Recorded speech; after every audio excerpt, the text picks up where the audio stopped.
Hello, my fellow movie fans, and welcome to another episode of A Feast of Films Theater with your hosts, Ethan R. Hill, Matthew Ayalew, and Jesse Prosser. Yeah, just like that, right? Oh, classic. That was my line, yeah. Ooh, you're fired. Ho, ho, ho, my fellow movie fans, and welcome to A Feast of Films Holiday End of the Year Spectacular. I'm Jesse Ho Ho Prosser, and with me as always is... Ethan R. Hill. And also... Matt, why am I here, Ayalew? So are you guys saying this is a festive feast of films? It is now. Wow, this sounds like a fantastic festive feast of films. It certainly is, Ethan. Ho, ho, ho. And Who brought the turkey? I'm merry happy to everyone.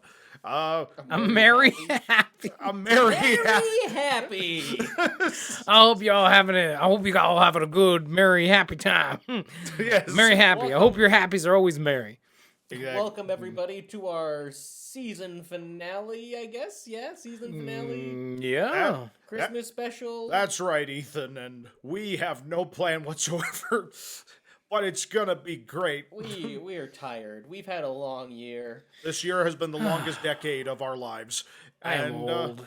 It's true, but... I will be older very soon, too. But Oh yeah, that's Matt's turning 31. oh my god. No, 25. Let's get the numbers right here. 35. One toe in 25. the whole grave. Anyway, Prosser, why are you such a ho ho ho? you have one toe ho in the grave. Is it because you're so jolly today? I'm just trying to incorporate ho ho ho. into Hey, as many Jesse, you sentences gotta as I put that can. on my tombstone, okay? Just Matthew toe ho ho in the grave, Ayalew. yeah. It's like, why is that on your gravestone? Well, one podcast this one time. You've never heard of Feast of Films? Travesty. We invited all of our viewers to this funeral, which is why there's only 5 viewers. Anyway, I hope there's a We're- few more. yes, 100%. But no, we're here to discuss, just like a general like end of the year wrap out type thing. Just kind of have fun, talk about some movies, talk about some Christmassy stuff, and yeah, I think it's gonna be a good time. I think so. I'm looking forward to it as per usual. 100%, man. When I do So get it- around, which isn't always very often nowadays. Yeah. But definitely, before we go too far, because I wasn't here for this initial discussion, Die Hard 100% is a Christmas movie. I don't care what Ethan says. yes. yes. Ho, Yes. I have a machine gun. Ho, ho, ho. My argument stands from the last one. That's fair. Like again, like I've heard your reasoning, and I can respect it and understand it and all that, but I simply don't care. Die Hard will always be a Christmas movie to me. I hear you. I just don't give a shit. I also don't care what Bruce Willis has to say on the matter either. Because even he's like, Die Hard is not a Christmas movie. It's like, Bruce, I hear you. I understand, and I simply don't care. Listen, no one asks the opinions of celebrities about movies, okay? Okay, Yeah. you're just celebrities. What do you know? Yeah, exactly. So, We didn't ask your opinion. but Hans Gruber is a big old Grinch who's trying to steal Christmas, trying to steal those barrel bonds, and it's the same kind of story. You got themes of family, just like any good Christmas film. It's a family coming back together during the holidays. Can you remove Christmas from it and change the story? Well, it would no longer say, "Now I have a machine gun, ho ho ho." Yeah, it'd be like, now I have a machine gun, ha ha ha, Ha- he oh, he. well, that's not clever. That's It just could literally just say, now I have a machine gun. that's terrible. That doesn't change anything. I The just story is still the same. Moments would change, yes, but the story at the core would still be the same and still be you as couldn't have the sleigh bells in the soundtrack anymore. Yes, you can. Why? There are sleigh bells in soundtracks all year round. All year round, eh? I cannot think of a single movie I'll find one. that takes I'll place find one. not around Christmas that has sleigh bells find one. in the soundtrack. I know there's a Beach Boys song that takes place not around Christmas, and it's Yeah, but the Beach Boys are weird. bells are an instrument. Just out of nowhere. F the Beach Boys. No, I'm talking sleigh bells. I'm talking sleigh bells here. It's a different thing. What else? What else is Christmassy about Die Hard? Aside from everything. Wow, you probably have not helped our case at all. Nope. How dare you, Matt? I'm sticking up for us here. When the papers fall at the end of the movie, it's like snow. No, it's like papers. It's like snow falling. like papers. Like snow. It's like what snow. about the fact that he was even there in the first place at all? You could literally be there for his reasoning for being there is not the hardest one. Because he's literally there to go and get his wife back. Well, That can take place at any point in the year. Well, you got invited to a Christmas party. He could have been invited to a retirement party. He could have been invited to... Why would he go to a retirement party? But Christmas is the time of love. Christmas is at the end of the year That- when we often yeah. reflect on the year and our actions and how to make things better going into the new year. I think it just, I don't know. I don't know if it would have the same effect. You Like could a- argue it. You could argue anything could lead him there. I just think Christmas is a special time of year that Like just it's- happens to also include a lot of those types of emotions that would be like, Yeah, like, because at the end give of the my day, wife back, man. I mean, it didn't work because, like, you know, at the end of the day, it worked for one movie. They were together in Die Hard 2. yeah, which for is also, one movie, which also which is takes like place at Christmas. the next Christmas. Yes. But And then after that, it just didn't work. Yeah. You think after Like, the I'll- guy saves you Is twice, Die you would Hard be 2 like, a Christmas movie? Die Hard 2. Actually, I would argue Die No Hard one- 2. No, but think, no one talks about Die Hard 2. They only ever talk about Die Hard. Well, the thing is, I would actually argue and that Die Hard 2 has snow. Yes, Die Hard 2 is more of a Christmas movie than Die Hard 1 is. Why don't people talk about it? Well, because it's not as good a movie. Yeah, because it's, What? I like Die Hard 2. No. it's not a Christmas franchise. Die Hard 2 is still good. I enjoy Is it. Die I have a Hard lot of fun 3? with it. But as a movie, it is not as good as the Is first Die Die Hard Hard. 3 a Christmas movie? No, But it's got themes of family in it. no, it's Fourth. What is it? I think it's 4th of July. It takes But place it's got during. themes of family in it. Oh wait, no. The fourth one takes place during, like, close to the 4th of July. But Prosser, it's got themes of family in it. The third one, yeah, but it's not around Christmas. It doesn't have themes of family in it. Yeah, it does. Like when? The family is the one that you make. Okay. Hans's brother back from the dead. That it's not back from the dead. There isn't a zombie Hans Gruber in Die Hard 3. No, there's a zombie Simon Gruber. We must find the dead. You can tell we've watched the exact same movies, right? But no, I would zombie Hans Gruber. I mean, we could get Rick Allen. Rick Allen. Alan Rickman. Oh, my day is just done. Apparently, Alan Rickman could come back is and about to reprise be the the best best podcast ever. I'd rather have Rick Allen in Die Hard 3. It's just Alan Rickman, but in a blonde wig. Hello, I am Rick Allen. I am Famous American actor Rick Allen. I'm here to act in all the new films in Yes. place of the late Alan Rickman. Little. God damn it, give that guy a job. We must find the zombie detonators. The detonators. Detonators. But I just wanted to say my piece on that. Your piece is wrong, and it's fine. See, Ethan, that's the thing. Is Look, okay. an opinion can't be wrong. Krampus is a unless it- Christmas movie. Yes, of course, naturally. Yes.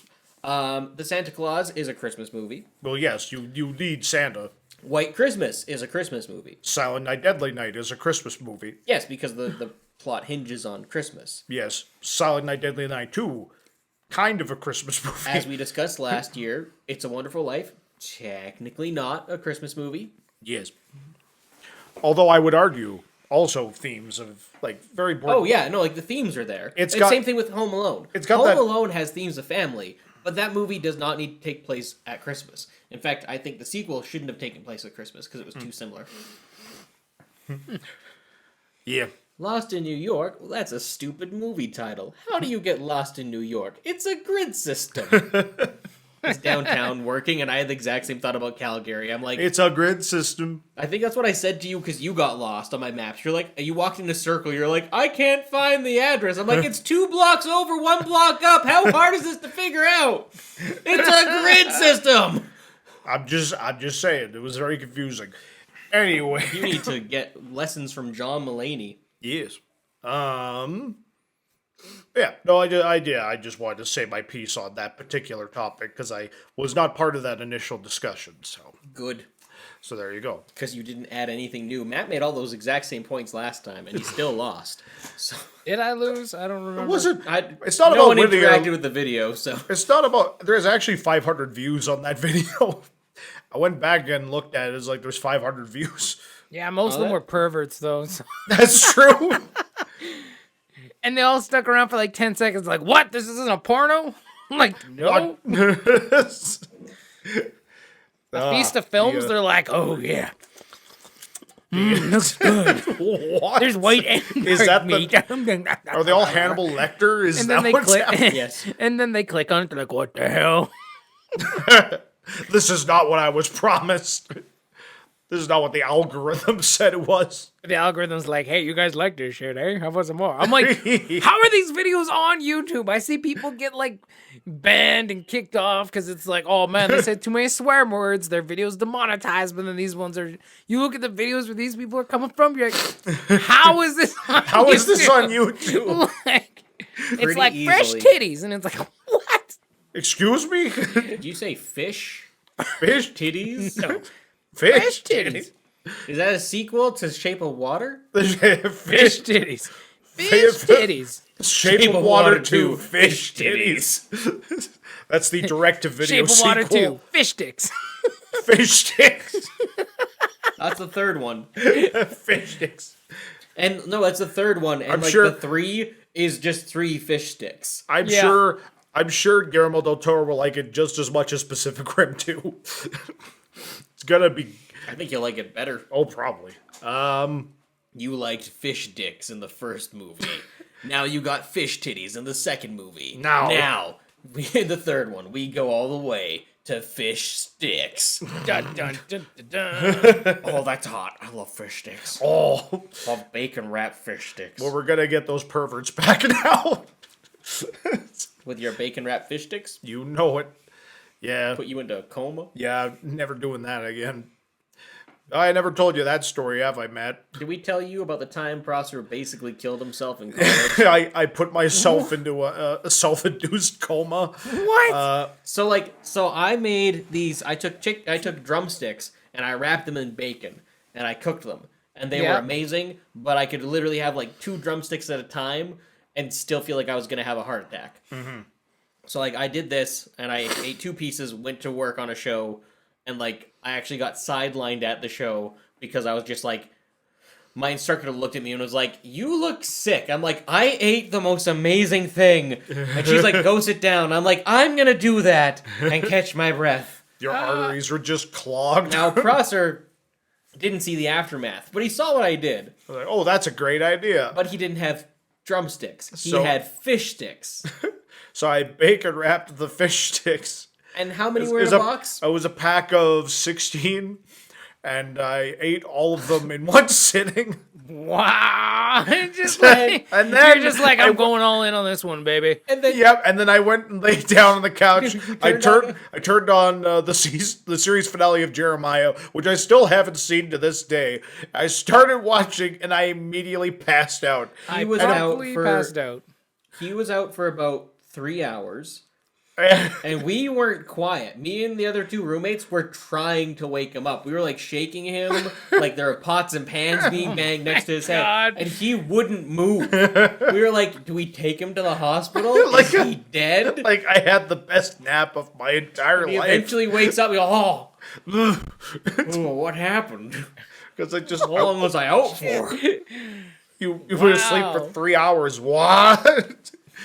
Like I almost died. Wow. That was. Makes you wonder what they put in those things, eh? You're just Right? like, God damn. Well, once again, it was all sealed in with the bacon, so it's like it was just double greasy. And just, yeah, I ate the whole pack, which I would not advise to anyone ever. That's so funny. You're just like, giver. That's the secret to space travel. You just feed people that before throwing them in the fridge, and they'll keep for months. They'll keep forever, man. Yeah. Just Even time travel, you just lost track of time. You're like, I don't even know what happened. Yep. No, Just it passed was out. like, yeah, I have never done it again. It was a very unique experience. I almost died, but it's made for a fun story to tell people. A cautionary tale, if you will. And isn't that what Christmas is all about? I think so. At the end of the day, yeah. Yep. Something along those lines. Oh yes. Do you guys have a movie that like movie or movies or like TV specials that you just like every year? This is like Yeah, I'm pretty sure we talked about this last year, didn't we? Because Sound of Music was one I brought up.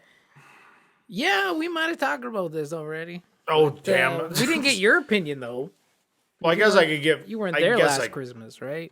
Well, I guess I could say like. Honestly, I don't remember what I said, but that's why I said Prosper needs to listen to the podcast because me and you were working. Oh, okay. He had the day off. Oh, no, he was just chilling. He was chilling all day. I was working. You were waiting for people to show up, and no one did. That's fair. I mean, shut up. Anyway. So, yeah, Prosper, why didn't you listen and make a list? Check it twice. Gotta find out who's naughty or nice. It's the both of you, because perverts were listening. It's true. I'm fine re-answering questions we answered last year. It's been a year. People can re-listen. Blaming the victims. Like, it's you guys, because perverts were listening. It's because, that's on it's you, not like obviously. I was like, come and get it, boys. Woo! Going full Ric Flair on him. Oh, I just flashed you guys in audio. Shh, it's okay. Spider-Man's fine. It's okay. Oh, man. But no, I don't mind answering that question. Yeah, what's the answer to that question? So, movies I watch every year, please let me go. So, the movies I like to watch every year around this time. Not Die Hard. Well, I mean, Die Hard is one of them, but we've already discussed at nauseum Die Hard, because it's a great movie. But another one that I absolutely love to watch around this time of year. Not Krampus. Yes, because Krampus was also discussed at nauseum. They just released a new cut of Krampus, which I have yet to watch, but I have it on 4K, and I'm very excited for it. Ooh. It's essentially like the unrated cut. It's called the naughty cut. Okay. Yeah, like the Shout Factory just did a 4K of it, and I'm very excited to watch it. I just haven't yet. But another movie I love to watch this time of year, because it's just a delight, is Jingle All the Way, starring Arnold Schwarzenegger. Yes. And here's the thing. This movie is not a masterpiece by any means. Actually, it's an excellent satire on consumerism and the follies of capitalism. It certainly is, Ethan. And, it certainly is. like, legit, it's probably one of the most accurate depictions of what it's like to go holiday shopping I've ever seen in a movie, because people are complete and utter psychopaths. See, I've never experienced that kind of, like, even working in retail, I've never experienced that kind of thing. Working at EB Games, the people are crazy. Yeah. Like, when they're looking for something specific. Well, specifically, like, the Christmas that last year, like, when the PS5 and Xbox first came out, like, just pure insanity. The amount of people that came in looking for them, and, like, people accused us of keeping them in the back. People accused us of holding them. Like, well, we were, but your average person isn't gonna know there's like such limited stock, right? No, exactly. Just like, well, can't you order them in? Do you know where they're coming? It was like, I'd love to tell you, but I got no idea. But no, like, you're like, thanks, Xbox and PlayStation, you jerks. Thanks for making my life a living hell. Yeah, appreciate it. But watching Jingle All the Way is a bit cathartic in that regard, because just you just get to see the over the top version of that, and you want Arnold to succeed in his venture of finding the Turbo Man doll. But it's got a lot of fun. Like, there's fun characters in it, like obviously Sinbad, who's just doing his thing, and he works as a good foil for Arnold's character, the late Phil Hartman, who's just like one of the most delightfully terrible people. Like, he's the neighbor that everybody loves. He's Phil Hartman. And he's got some of the most memorable lines. Like, he fucking calls up to talk to his wife, and he's there just like, Oh, hi. how's it going? I need to speak to Liz. Could you put on the phone there? Oh, yeah, she's in the shower. Want me to go get her for you? No! Just some of the best interactions. Oh, these cookies are amazing. You draw it out. Oh, these cookies! I gotta get the recipe from Liz. Put that cookie down now! Like, who told you could eat my cookies? Like, it's just so good. And also, like, obviously this movie takes place in a science fiction universe where mail bombs are not strong enough to blow up, to kill people, but they are strong enough to turn the entire room inside out. I mean, it's the same universe that jetpacks exist. And I was getting to the jetpacks. That's true, This is clearly a science fiction universe because jetpacks that Are they just used casually. In at parades. Yeah. yeah.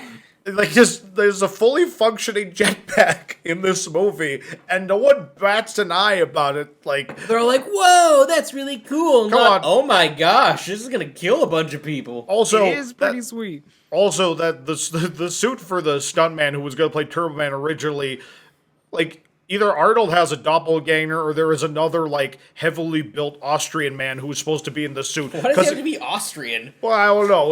He could be anything, really. But, like, he was clearly the same size as Arnold because the suit fit him perfectly. Well, you even want to discuss about how, like, the villain suit also had a bunch of weapons on it? Yeah. Like, fully Yeah, like- functioning, like, lethal weapons. Like the freaking the spinning blades and shit, looking like a weird version of. Actually, it looked almost like a prototype of the Green Goblin suit Like in the- Sam yeah, Raimi's yeah. Spider-Man. No, like, the whole thing was weird, man. The whole movie is weird. Like this, weird Power Rangers show that exists within the universe of the movie. Isn't Turbo Man, like, the lead of that show? He is, yes. But then what's with the Power Ranger team, like... Well, yeah, they're like the putties, but they work for the bad guy. It so made no sense. And then of Yeah. course there's his pal Booster, like who's voiced isn't that who voices him? He plays Metatron in Supernatural. Yes. He doesn't voice him, he just plays him too. Yeah. It's just so funny. Oh, it's Booster. What do I look like, Mary Poppins? But like that movie, Mary Poppins, y'all! it's not the greatest movie on the planet, but dear God, is it entertaining. It is fun though. It's a Yeah. fun one for sure. Like, yeah. I have a lot of fun watching it. It's fun. And like Jake Lloyd's in it, and you know what? He's good. Like, he's fine. Like, He's not Wizard. no, because like Wizard, man. It's Wizard. like, he didn't write that, guys. Leave him alone. no, exactly. Like, you know what? He's a kid. He's a kid in that movie, and he does a fine job. Yep. I think he's directed better than he is in episode 1. He's fine. I would He is say a- so. Probably most Yeah. people are in most movies. Jamie. Except the very, very terrible ones. And I also quote that movie a lot because when people say things, I'm just like, oh, that's really cool.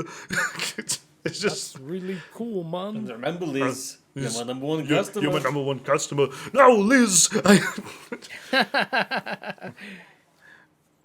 You want a Turbo Man for Christmas? Forget it. I'm going to sit on your lap. Just, yeah, I have a lot of fun with it. It's a fun little movie for the holiday season. It is. What's another one I like to watch? I mean, it's not a... You don't watch Christmas movies, because I try and get you to watch Christmas movies, and you're like, I want to watch this movie. Of course, I watch Lethal Weapon, which is also No, it's a not a Christmas Christmas movie. The movie ends with Christmas dinner How do you know? How do you know it's not Easter? because he says you're not gonna make me eat my wife's Christmas turkey without you. Kinky? No, she's just a bad cook. It's the funniest thing. Yeah, because it pays off from the middle of the movie.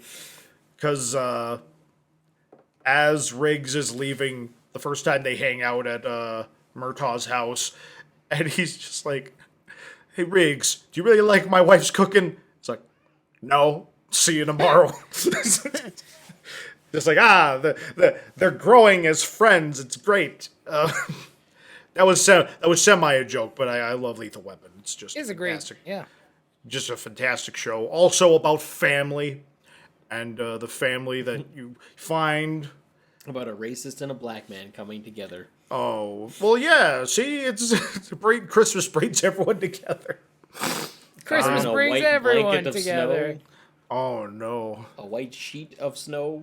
that's the cocaine at the beginning of the movie. Christmas is racist. I don't think that's the thesis we want to come out of this with. I don't know. I'm just saying words. Apparently. Apparently. What else we got? I'm trying to think. I feel like there's another big one that I like watching around the holidays. I don't know. Is there? Like Krampus is definitely one of the bigger ones, but like again, Krampus has been discussed to death. Gremlins, of course, another fun one. Oh, yeah. That's Yeah. a gooder. Yeah. So yeah, like just a lot of the same ones you guys liked. Tried to throw a bit of my own stuff in there, but it's just fun to watch shit during the holidays. It is. I agree. Just those little bits, those little things you save for when the snow falls on the ground. I mean, like there's there's 3 movies that I always like watching back to back, but it's a long ass marathon. But whenever the snow falls the first time, the 3 movies I always want to watch without fail would be The Hateful Eight, The Shining, and The Thing, which you wouldn't think would work together as a trilogy of movies, but they share a lot of the same aesthetics and themes. Like the same kind of feel and look a lot too. Yeah, I can get 100%. that. But I can get that. but also like that is an all day commitment type of marathon if you're Yeah. gonna watch those, because like The Hateful Eight by itself is like an hour, It's like like an 2.5 hours. About, Yeah, It's a while. it's a long one. The Shining's about 2 hours. Same thing with The Thing. Like, and all are fantastic movies. All of them deal with themes of isolation and distrust and Yeah, going crazy. So, but they all have drastically different. Like, you got a Western in there, you got a ghost story, and you got a sci-fi horror film. So, you get a lot of flavor, lots of snow. So, like, that would be like, it's not necessarily like a Christmas thing I like to do, but it's definitely like when the snow starts to fall and you think about like spending time inside. Those are 3 movies that I think become incredibly relevant for that time that of year. works for you. 100%, man. Yeah, no, that makes sense. Yeah. No, I love watching those. I mean, they're all just great friggin' movies. Yeah. Like At the end of the day, that's what it comes down to, right? Mm-hmm. Just Like, enjoying shit. some great movies. I felt like watching I felt like rewatching Doctor Sleep for the last little bit here, but I'm like, but if I'm gonna watch Doctor Sleep, I gotta watch The Shining first, and then rewatch Doctor Sleep. I haven't watched that actually. Is it good? It's good. I really like Doctor Sleep. It's not like it's interesting because it's a movie that is very much, for about 2/3 of the movie, it is its own film.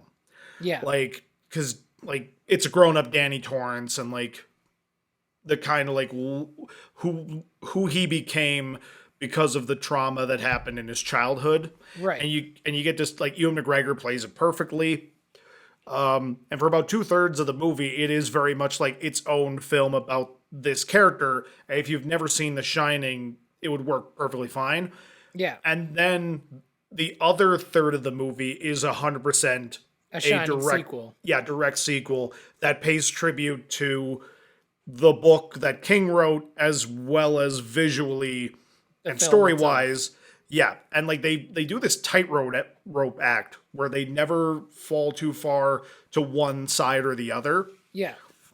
Because I think the ending that they go with, a lot of the things they had to do in the movie of Doctor Sleep were because of what Kubrick did in his version, but it ends off paying off in a way that feels in line more with the original novel and not necessarily what a direct sequel to the Shining movie would be. And it's Right. it's this really interesting thing they do where they manage to be a great adaptation of the Doctor Sleep book, in addition to being a really good sequel to The Shining movie, but also being a really good sequel to the novel of The Shining. Oh, They, okay. they managed to pull off all three somehow. And I don't know if that would work as well if you didn't have somebody like Mike Flanagan directing it. Like, he's the same guy who did, like, Haunting of Hill House and Bly Manor. He did Midnight Mass recently. Also the movie Oculus, which was, like, I thought was quite good. There's a movie called Hush on Netflix that I also think is quite good. He did the adaptation of Gerald's Game. Like, just, so the dude is just, like, a really great horror director and just knows what he likes. But, like, his stories are, like, he knows how to tell really good character stories, and that's what this needed to be. Yeah. So, yeah, if you haven't watched Doctor Sleep, I would highly recommend it. It is a great movie. And especially, like, if you like Kubrick's The Shining, like, they do a really good job of following it up. And it's not a Stanley, he doesn't emulate Stanley Kubrick's style except when he needs to. Yeah. And it kind of helps separate the world of the Overlook and just, like, the overall, like, world that this movie takes place in. It kind of helps give that separation. So Right. So Doctor Sleep is just a really good movie. Like, it's hard for me to say if it's as good as The Shining, because, again, like, you're talking a movie that's, like, considered a classic of the genre and just has been around for years, right? So like, it's hard to say, but, like, I would say it is, as far as sequels are concerned, it is a worthy sequel to that original movie. I really liked it. Cool. Yeah, so there you go. There you go, viewers. Watch Doctor Sleep this holiday season. Yeah, nothing says Christmas. Nothing says Christmas sleep. like Ewan McGregor fighting psychic vampires. It's true. It's great. Huh. Yeah. There you go. What? I just going to a tirade on how much I love Doctor Sleep. Okay, last night I went to a tirade, or no, was it this morning I went to a tirade with Trent. We were driving, we were talking about just a bunch of stuff, and I ranted for like 15 minutes on the drive. The drive is a 20-minute drive. Like, just We're the on the whole phone. We're going to time? the same set together. We're gonna Yeah. see each other. And, like, I'm just like, oh, let me just tell you about this random thing with Walt Disney for the next, like, 15 minutes because I got nothing else going for me. Yep. Because it's a long-ass drive, and we got nothing better to do. Is it a recent thing or is it like an old thing? Oh, it's just old. Oh, okay. Old stuff, why people, like to hop on him for things that, like, he didn't actually do. Try and cancel Disney. I was talking to someone recently, and they're like, I don't know why people try to cancel dead people. They've kind of already been canceled, They're haven't they? dead. It's like Life the already- ultimate cancel. They've been Life canceled already by canceled biology. them, man. Like, give it a rest. No shit. That's so funny. Yeah. Like, They've been canceled for a while. I don't know what are we getting upset about here, folks. I guess you could go after Uncle Walt if you want, but I don't know what good it's gonna do. It's true. But Well, you keep posting. What next? What's on the docket? that's a fantastic question, Ethan. You know, We're canceling Disney. it's not necessarily like Well, a lot of people like to go after the corporation now too, and be like, "Oh, Disney are bad," and it's like, well, okay, yeah, but like, so is every other Corporation, man. That's literally all they do. like at least they're trying to make an effort to like bring some joy to your life. As opposed to other corporations that are just like stealing your data and they don't even ask. At least at least as a corporation, it's part of their function, yes, to bring some joy to your life. Yeah, like at least like they're doing the bare minimum to try and improve your disposition, as opposed to other corporations that just kind of are terrible because they're terrible. Yeah, like, you want to hear bad corporations, man? Video game companies are the worst. Oh yeah. No shit, man. nah shit. They're not even trying to make it fun anymore. They're just like, how can we make you pay us more money? Like, fuck off. Yeah, like, haven't I done enough? I gave you $80. If I like your game, I'll pay you more. Yeah, exactly, bro. Like, don't put walls in front of me. I just want to have fun. They're like, no. Here's a question for you guys. I guess this is not related to anything we were just talking about. That's probably okay. What is like the most Christmassy movie ever? The most Christmassy movie ever. Like if you could pick one movie that like touches on everything that Christmas is, what would it be? Bad Santa. Never seen it. I have zero context. Oh God, I've actually never seen Bad Santa either. It's Believe pretty it or funny. not. I mean, it's pretty terrible at moments, but Well, of course, it's Billy like Bob Billy Thornton, Bob right? Thornton is like Yeah. just in his zone, right? Like he just loves being an a-hole. Oh, of course. love Love about watching Billy B-hole. Bob Thornton being an a-hole, man. It's so funny. Honestly, I don't even watch a lot of Christmas movies, like Christmas themed stuff. It's just like, I don't know. I used to back in the day, so let's go with the classic, like Rudolph the Red-Nosed Reindeer, man. That is some classic Christmas stuff right there. That is Christmas all over the place. Oh, 100%. Like any of those old stop motion Rankin Bass type stuff. Like frick, what was it? Santa Claus is coming to town. Yep, that one's a fun one. Year Without Santa. I think so. What's the one with the big guy who walks and they do a whole song about him walking, like Old Man Winter? That's Santa Claus. That's Santa Claus coming to town. Okay, cool. I wasn't sure if it had a different name or not. Then Proctor's like, yes, that one. A lot of the old, the speaking of Disney, there was those kind of those like compilation like cartoons where it's like, yeah, I know exactly what you're talking about. like where there's a bunch of like these animated shorts that were like put on around the Christmas season. My grandparents had a VHS of it, and like we'd watch it almost every year. There was like Donald Duck working in like a toy factory, if I remember correctly. Okay. There was these two rabbits that would skate on the ice. I think they were rabbits. Yep, I know exactly what you're talking about. Like, and then there was because in the same one, it's like there's a carriage because there's a couple people that are also skating, and it's like they parallel each other. I know exactly what you're talking about. Just and like that's stuck in my brain, just like being like a very Christmassy, incredibly Christmassy feeling one. Yeah. 100%. Just makes you, because I think to me, like one of the big things with Christmas stuff, like it should have an element that really just makes you feel warm inside. Mm-hmm. Like it should have the effect of like a chimney fire, not a chimney fire though, but It should have the effect of a chimney. Oh God, my house is on fire. You just mean like the warmth of a fireplace. Yes, the warmth of a fire. I was trying to think of a fireplace. Have the effect and I of a thought chimney of fire. chimney fire. Burn your house down. This movie's so good. Light your shit up, son. Like, let's go. This movie makes me feel like my house is on fire. Yeah, I don't know if that's a good thing, man. But like, Yeah. Okay. What, you guys never had a good old fashioned Christmas chimney fire? I freaking love that. That's so funny. Oh my God. But yeah, it's like a log fire. Like you should have like that element that just like makes you feel warm inside. A log fire is what I call I get it what when you're I have saying. too much spicy food. Oh God. I got what you were saying, buddy. Yeah, thank you. I appreciate that. I just found it very funny. Yeah, this is a chimney. Oh yeah, it should feel like a chimney fire. Like, I don't know if that's what it is. Like no, I don't know if no. that's what that means Roasting when you on a think it chimney means. fire.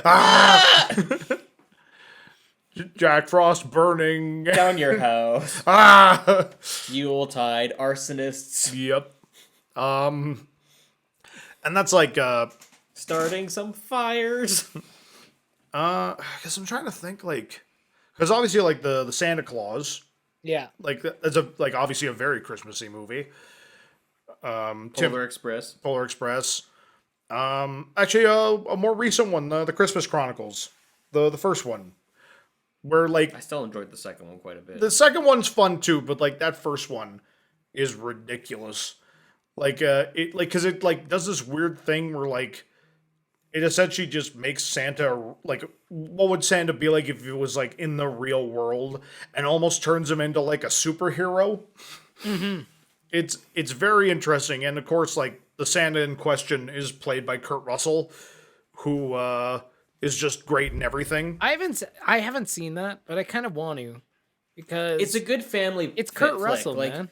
Like it's one of those things that, like, don't expect a masterpiece, obviously. Yeah. But like Yeah. it's a real good family flick. Like it's really cheesy. The second one is more cheesy, but Yeah. still like in a delightful way. Oh, 100%. Like the like, is that a spoiler to say who the bad guy is? I can't remember. In the second one? Yeah. The second one, Belschnickel is Belschnickel, and he's played by Belschnickel. yeah, and he's played by the friggin' kid from like Deadpool 2. Oh, I think I seen somebody actually watching that. I haven't watched it. Yeah, like, and But I like think that I one is saw a that. and it's a lot of fun. Like it's like, and it like, it's a weird thing to say, but it's like essentially if you like, if they ever put Santa Claus in the MCU, this is the Santa Claus that would That's be what in it the would be. MCU. Like, that's the best way I could describe it, is essentially they make Santa Claus into a superhero. Yeah. with a couple of jazz numbers throughout. Yeah, he sings, it's great. There's 'Cause time why travel in not, the right? second one. Yep. They just essentially turn the camera on and say, "All right, Kurt, do your thing," and it's delightful. Just in front of a green screen, he's like, and now we're gonna do this thing, and they're like, Yep. well, I guess we're putting that in the movie now. I guess we're writing this as we go. Kurt wants to do a musical number in jail. Let's get the piano in here. Pull it in. Yeah. He's got a saxophone now. All right, I guess that's happening. I yeah, suppose this is a thing that's happening now. Yep. This is our lives, eh? Oh yeah. We have to make this work somehow. But no, like that one's really fun. What's the movie where they're like the kids trapped in the airport? Oh, catch that kid. Catch that kid. No. Unaccompanied minors. Unaccompanied minors. Catch that kid is that one with Kristen Stewart and go-karts. I don't think I've seen that one. Yeah, I have no idea. But unaccompanied minors is the one you're talking about, where they're all trapped in the airport for Christmas. Yes. Yep. Yeah. That one, like, that was the recent one I watched. And it's weird because, like, I have memories of that movie, but I thought Bruce Willis was in it. And I don't know if it's just, like, me mixing that movie with Die Hard 2. Because because that one takes place at an airport as well. But for some reason, I always thought Bruce Willis was in that movie. It was like, oh yeah, he's like the airport cop, obviously. But that one's a fun one. Just like kids getting into shenanigans because there's no parents around. Oh, Yeah. I'm such a dummy. I know the answer to the ultimate Christmas movie because it's been remade probably about 10 billion times. Oh shit, I know exactly what you're gonna say. It's The Christmas Carol. Yes. It's The Christmas Carol is the most Christmassy movie because why else would you tell that story as many times as it's been told? Again and again and again. That's Yeah. fair. The But Flintstones have done it. The Muppets have done it. Mickey has done it. I'm pretty sure. I don't know. Name something. They've probably done a version of A Christmas Carol. they've done a movie about the making of A Christmas Carol. We need to watch that actually. Still. We do, with Mr. Dan Stevens. Yes. The hottest man alive, not Idris Elba. That's a callback to 2 years ago. Paul Rudd now. Paul no, Rudd. and that's the thing. And here's the thing. Would anybody here in this podcast argue that Paul Rudd is not the sexiest man alive? Well, again, He's it's not the sexiest Yeah, man alive. when you found out that, were you like, oh my gosh, that's totally wrong? No, you probably like, you know what? yep, he Yeah, earned it. all right, yeah, that checks out. I just felt like good for him, man. Well, again, it's He's like done it. I just feel like because he's such a regular like dude, like Mm-hmm. and his personality and like a lot of the characters he plays, obviously, but like He- just him, like in general, like Yeah. the energy he gives off. But again- it's again, not the- like this big like A-lister celebrity. He's like, even though he is, but he just comes off as such a regular guy. So I'm like, good for him. well, it's Good. like again, I One of the imagine like guys. in the voting room, and they're like, oh, well, who do we got in the running? It's just like, oh, like Paul Rudd's. It's like Paul Rudd. I guess so, but like, isn't he like kind of young for that? It's like he's in his 50s. He's in his 50s. like, holy What? shit. He's doing the same stem cell bath that Tom Cruise is doing. Yeah, no doubt. I mean, I think there's argument. Like, you could argue a whole bunch of guys, right? Whatever. But like, I couldn't care less. I'm like, good for him, man. Yeah, I Hell know. yeah. Yep, like everyone's like, yeah, no, he earned it. Good for old Paul Rudd. Good old Paul Rudd. Yeah. But I guess I was gonna say like, who did the Christmas Carol the best? But I think the answer is obviously the Muppets. Like Muppet Christmas Carol is just delightful, and Michael Caine as Scrooge is just perfect. That tracks. Like even if that movie wasn't a Muppets, but you just cast Michael Caine as Scrooge and you just did a completely straight version of A Christmas Carol, he'd be perfect casting. It would still work, eh? Yeah. Yeah, that's why that casting works so well, because in addition to it, like, it's a funny ass movie. But like Michael Caine could have played that straight or for laughs, and it would have worked either way. And it still would work. Yeah. Yeah. But no, man, I watched the shit out of the Flintstones Christmas Carol when I was a kid, like almost every single year. Where they're putting on a stage show of it. Yes. Which just raises a lot of questions about the timeline of the Flintstones. It's like, okay, if Christmas exists, then was Jesus a caveman? It's like, what? Those are questions that why are we asking though? I mean, we all know that the Jetsons and the Flintstones take place at the same time. Yeah. So it all makes sense, obviously. So this list on Wikipedia that I'm looking up for Christmas movies. Yeah. And we'll go back to Christmas Carol, because there's a lot of the Christmas Carol. Oh, 100%. So Die Hard isn't on the list, but you know what movie is that Prosper's going to murder me for? What? Rent. Oh, god damn it. Are you kidding me? So technically, it does take place a lot around Christmas. However, it doesn't, because it takes place over the course of a year. But like in the musical itself, like the musical opens up with them singing about Christmas bells are ringing. Like I agree. I don't think that's a Christmas movie. I don't, but it's on the list, and Die Hard isn't, and that's the funniest thing to me in the world. Like, that is the most inconsistent thing. That makes me so upset. People who love Die Hard be but, like, "What in the Sam Hill?" But Rocky 4 and 5 are on the list. What? But Die Hard is not. Rocky 4? And 5, because they take place on Christmas Day. Oh god. Like, oh yeah, I guess that Rocky 5, like, there is a Christmas And tree. then Santa with Muscles is also on the list. Santa with muscles. Hulk Hogan. Where, like, I pitched this movie, but it was starring Steven Seagal as a mall Santa, but turns out they did that movie with Hulk Hogan already. You're like, "Oh." I was just like, oh, wouldn't it be great to do a movie where, like, there's a mall Santa who's, like an ex-Marine or something like that, and then terrorists take over a shopping mall, and it's the small Santa has to fight terrorists? And apparently they did that movie already with Hulk They're like, Hogan. been there, done that. It's You're like, like, damn "Oh." it. It's such a good concept. Of course it's been done already. You're like, "Of course, this makes complete sense." Yep. Have you ever seen The Family Man? The Family Man. I can't It's a say. Nick Cage one. Oh, Family Man.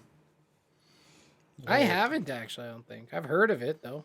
So that's on least my I list. feel now. like I guess have. I'm gonna add that to the list. Yeah, Nick Cage needs to play Santa Claus at some point. That'd be amazing. Have you seen like the trailer for his latest movie where it's Where he like plays the weight himself? of great? Yeah, like- yeah. It's like Pedro Pascal. The marketing's like the most Nick Cage movie ever. I was like, God, honestly, it looks fantastic. Yeah, would go it see looks that. like legit looks like a good movie. Yeah, I just just looks hope the man. hilarious. I just hope the man's having fun with his career now, and like, I think he clearly is. yeah. He doesn't Like- even care anymore, man. Zero shit's given, dude. Well, as long as like he can still do like kind of the weird art housey stuff every now and again, like that's cool. I think that's Like- what he does most of the time. Yeah, and I'm fine with it. Like, let him do what he wants. I'm good. I'm good Let with him Nick do his Cage doing thing, whatever. eh? Yeah. Like, I'm like, without any irony, I am legitimately excited to see him play Dracula. I am legitimately excited to see that. Yeah. Like, I think that could be really good. So we'll see what happens. Nope, never mind. I missed it. There's an action section. Oh, there we go. Batman Returns is on that list, and so is Die Hard 1 and 2. Batman Returns actually is a pretty Christmassy movie. In Bruges apparently is a Christmas movie. It's been a while since I've seen that one. Right. Lethal Weapon made the list. Reindeer Games. Reindeer Games, of and course. the first Rambo. Rambo doesn't take place at Christmas, does it? Rambo First Blood. I've seen that movie, so oh fuck no, there's a Christmas tree in the police station. There 100% is a Christmas tree in the police station. That's the qualifications, eh? Like, at least I think there is. Oh yeah, no, I'm pretty. Yeah, no. Also, Prosser, I found we have to watch another version of A Christmas Carol. Oh. George C. Scott as Ebenezer Scrooge. George C. Scott. George C. Scott as Ebenezer Scrooge. George, we're fine. C. Scott. Could we turn up the heat in here, Mr. Scrooge? We're kind of cold. You're fine. Oh man, yes, we definitely need I need to see to find that movie. George C. Scott is a delight. Fuck, what movie were you watching a while ago? It was it was one of the Rescuers movies. Rescuers Down Under. Yep. And George C. Scott plays the villain. And I'm just like, how come nobody talks about this villain? He's delightful. And then you're just like, is that because he's good or because he's voiced by George C. Scott and we love him? little column A, little Those are column some B. questions there, yeah. That's They also legit. count Jaws the Revenge because it opens in Christmas. Oh, God. Yeah, nothing It's more. just the slightest mention of Christmas is. I mean, Michael Caine's in that one too, so. Crap, I can't remember her name, but like Brody's wife is haunted by the ghosts of her past in that one. So Yes. Yes, Jaws Revenge, clearly a Christmas movie. What else? God. I mean, That's like so funny. in the same way that like, and again, I know it's been talked about to death, but I'm gonna talk about it anyway. But in the same way that like Trick or Treat is like one of the most Halloween-y movies of all time, Krampus is one of the most Christmassy movies ever made, just from like an iconography standpoint. Well, that's the whole point, right? Yeah, like that movie is just like full of Christmas stuff to the point where there's even like an animated like kind of stop motion section of the film. Like I realized just I think yesterday that Trick or Treat and Krampus are the exact same movie, just with different holidays. Oh, 100% Because they all are. it is about people who don't believe in the holiday Yeah. that they're celebrating getting punished. Yep. You disrespect Halloween? Well, this is what happens. You're toast, buddy. You disrespect Christmas? Oh, here comes Krampus. Can't wait to see what happens to the person who disrespects Arbor Day in that universe. Well, they made an offhanded Thanksgiving. joke. Like, I no, am not in. the turkey. They made an offhanded joke about a demonic Easter bunny. So, like, I would love to see that movie. That would be something else. If Michael Dougherty just wants to do, like, a horror movie for every single holiday and put it in the same universe, I'm more than fine with this. You're like, I'm good with this. This tracks. If they're all as good, why the hell not? Yeah. There's another, like, Christmassy movie that I'm blanking on right now, but, like... What's one that... Well, I guess it's not really a Christmas movie, but it's one I watch around this time of year. And it's another Schwarzenegger movie, funny enough, End of Days, which is it's a New Year's movie.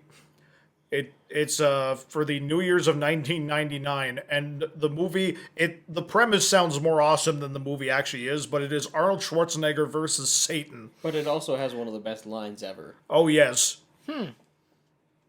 It's got a couple of really good lines, but that's the movie if you've ever seen the clip where Arnold's talking to a guy and he calls him a choir boy. That's him talking to Satan. He's like, "You're a choir boy compared to me, a choir boy."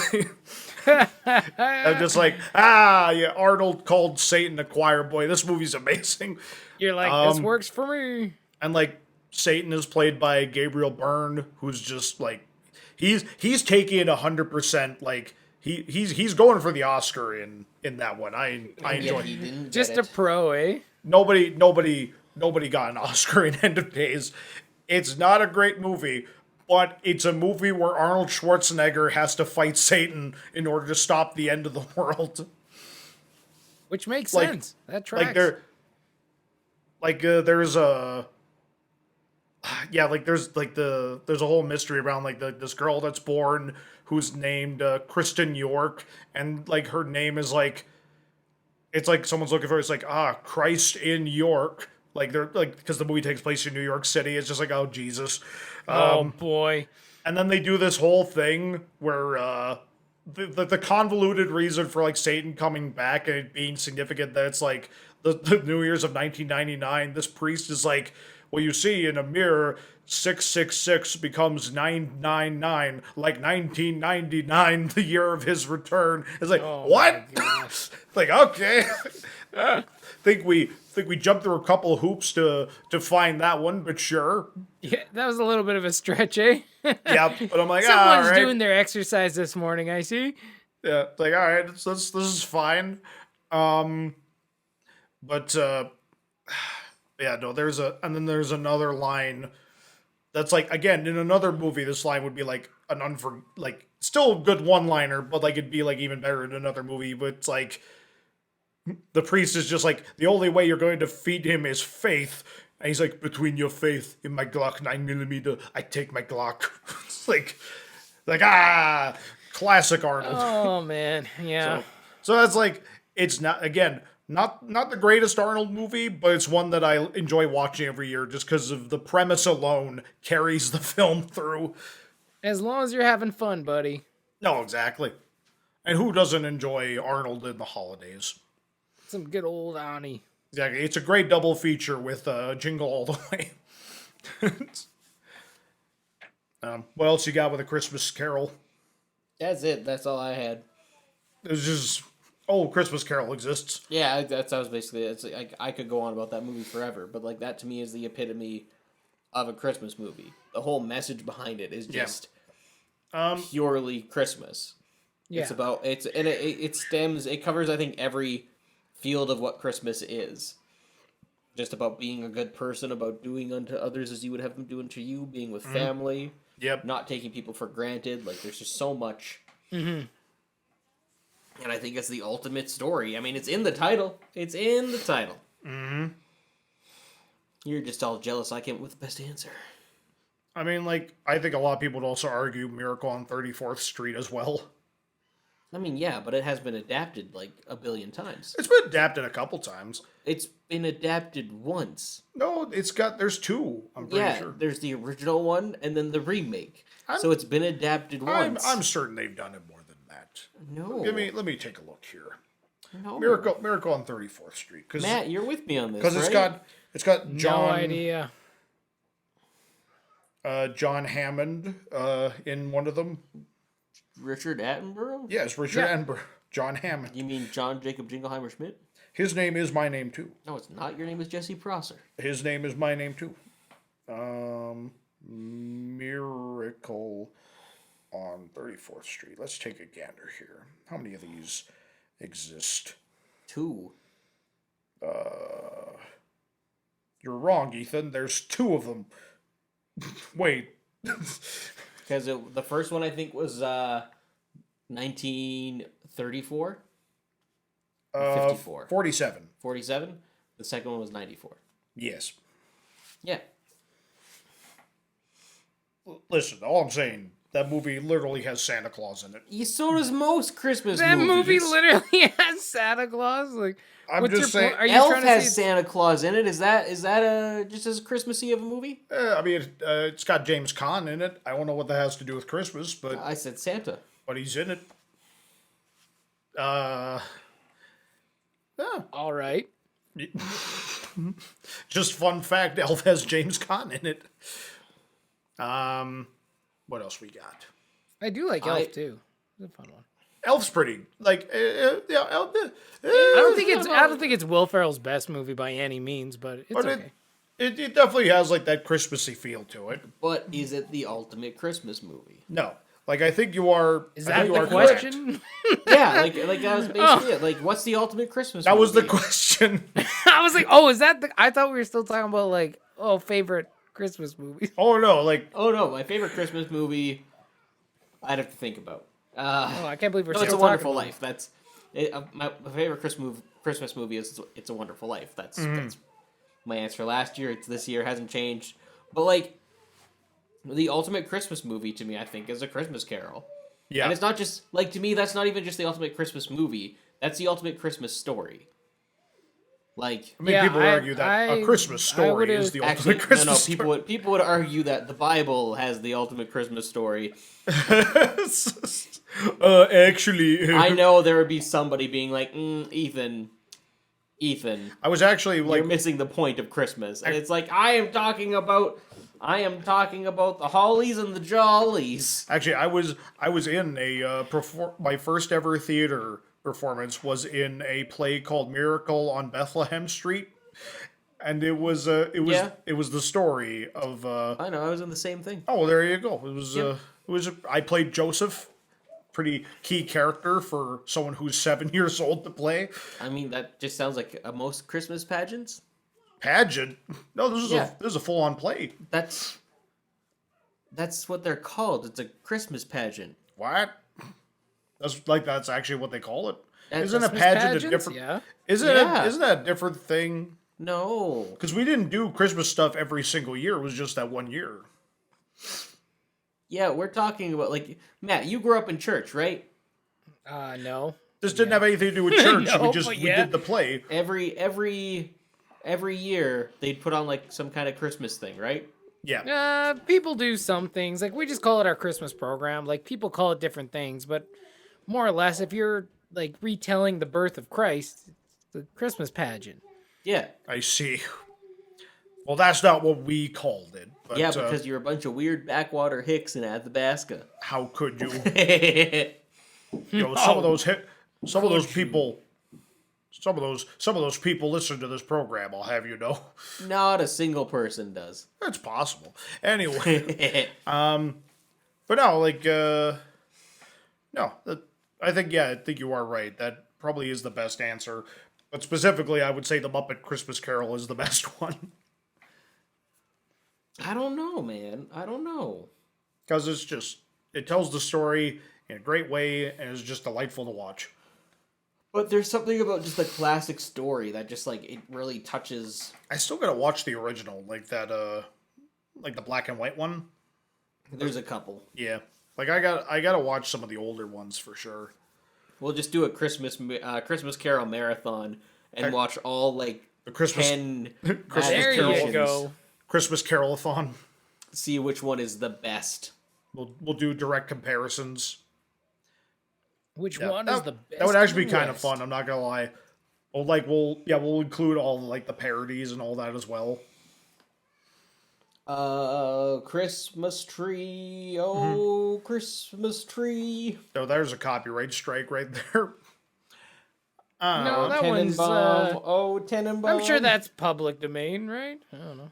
I don't know. I really don't know if "Oh Christmas Tree" is public domain or not. Oh Canada. What song am I legally allowed to sing around here? We don't know. Wait, wasn't there one with Patrick Stewart? I would have to assume so. I think every aged British actor has played Ebenezer Scrooge at some point. Maybe it was a TV movie? I remember seeing one with Patrick Stewart. That'd be cool. Here's a fun question to ask for you guys. What would you say? It's not really movie related, but it can be. What would you say is one of your favorite Christmas gifts that you have ever gotten? Like, I'll say from like your childhood specifically. Like, what is one of your favorite gifts you ever got on Christmas? I got this cool, like, back in the day, my mom got me this Batmobile that turned into the Bat boat that turned hell into the yeah. Bat plane. You know which one I'm talking about? Oh Like, yeah, 100%. Back in the day, that was sick. That would have been around like when Batman Forever or Batman and Robin came I think out, it was right? Batman Forever. I think it was Yeah. back because it had the boat and stuff too. Oh, 100%. I remember the commercials for that guy. Like, honestly, I don't remember like a ton of my gifts. It's not like we got like these monstrous gifts every year, but every once in a while, I was like, man, that one always like sticks out in my head for whatever reason because I think that was like just the coolest thing that I got. Like Christmas morning, wake up, yeah, goddamn, I got the Batmobile. Oh and then my it turns God. into the boat. and then it turns into the plane. Let's go! And grab Oh my my God. Batman, and away we went. Like, that was sick. Because part of the fun of like toys when you're at that age is just like the possibilities for play. Like the more options you had, the more fun the toy was. Yeah. Yeah, no, 100%, man. I can agree with that. It was sweet, Shit. man. Yeah, it's awesome. Yeah, no, I can remember specifically for me growing up, it's kind of a two-parter, a three-parter actually, because I was a big fan of Beast Wars growing up. Oh, like yeah. the cartoon Beast Wars. Just, Yeah, me too, buddy. Because it was just awesome. Like when you're a kid, and like that was actually like. I never really watched the original Transformers, obviously, because like that shit came out in the 80s. I'm like, I always knew about it, but it was never like But that like wasn't my Optimus Primal, bro? Come on. Yeah, Optimus Primal, Rat Trap, Rhinox, like Waspinator, all those characters. Like I knew those guys. That was like my Transformers show was Beast Wars, Yeah. and I had a bunch of them growing up, but like I remember specifically.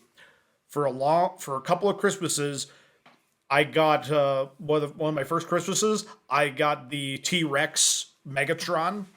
Yeah. Yeah, like I got the T-Rex Megatron, and I still have it somewhere. It's in a container somewhere. It's missing a piece that broke off, and I'm still gutted about that. Oh, that's cool, dude. But I've got like that original Megatron there, and then a couple Christmases later, after they like got cyberized. I got the mechanical T-Rex for Christmas. Oh, yeah, I didn't like when they went that direction. I like the original. It was kind of stuff. a mixed bag. Like some of them looked really cool, but others are just like, what are you doing? Yeah.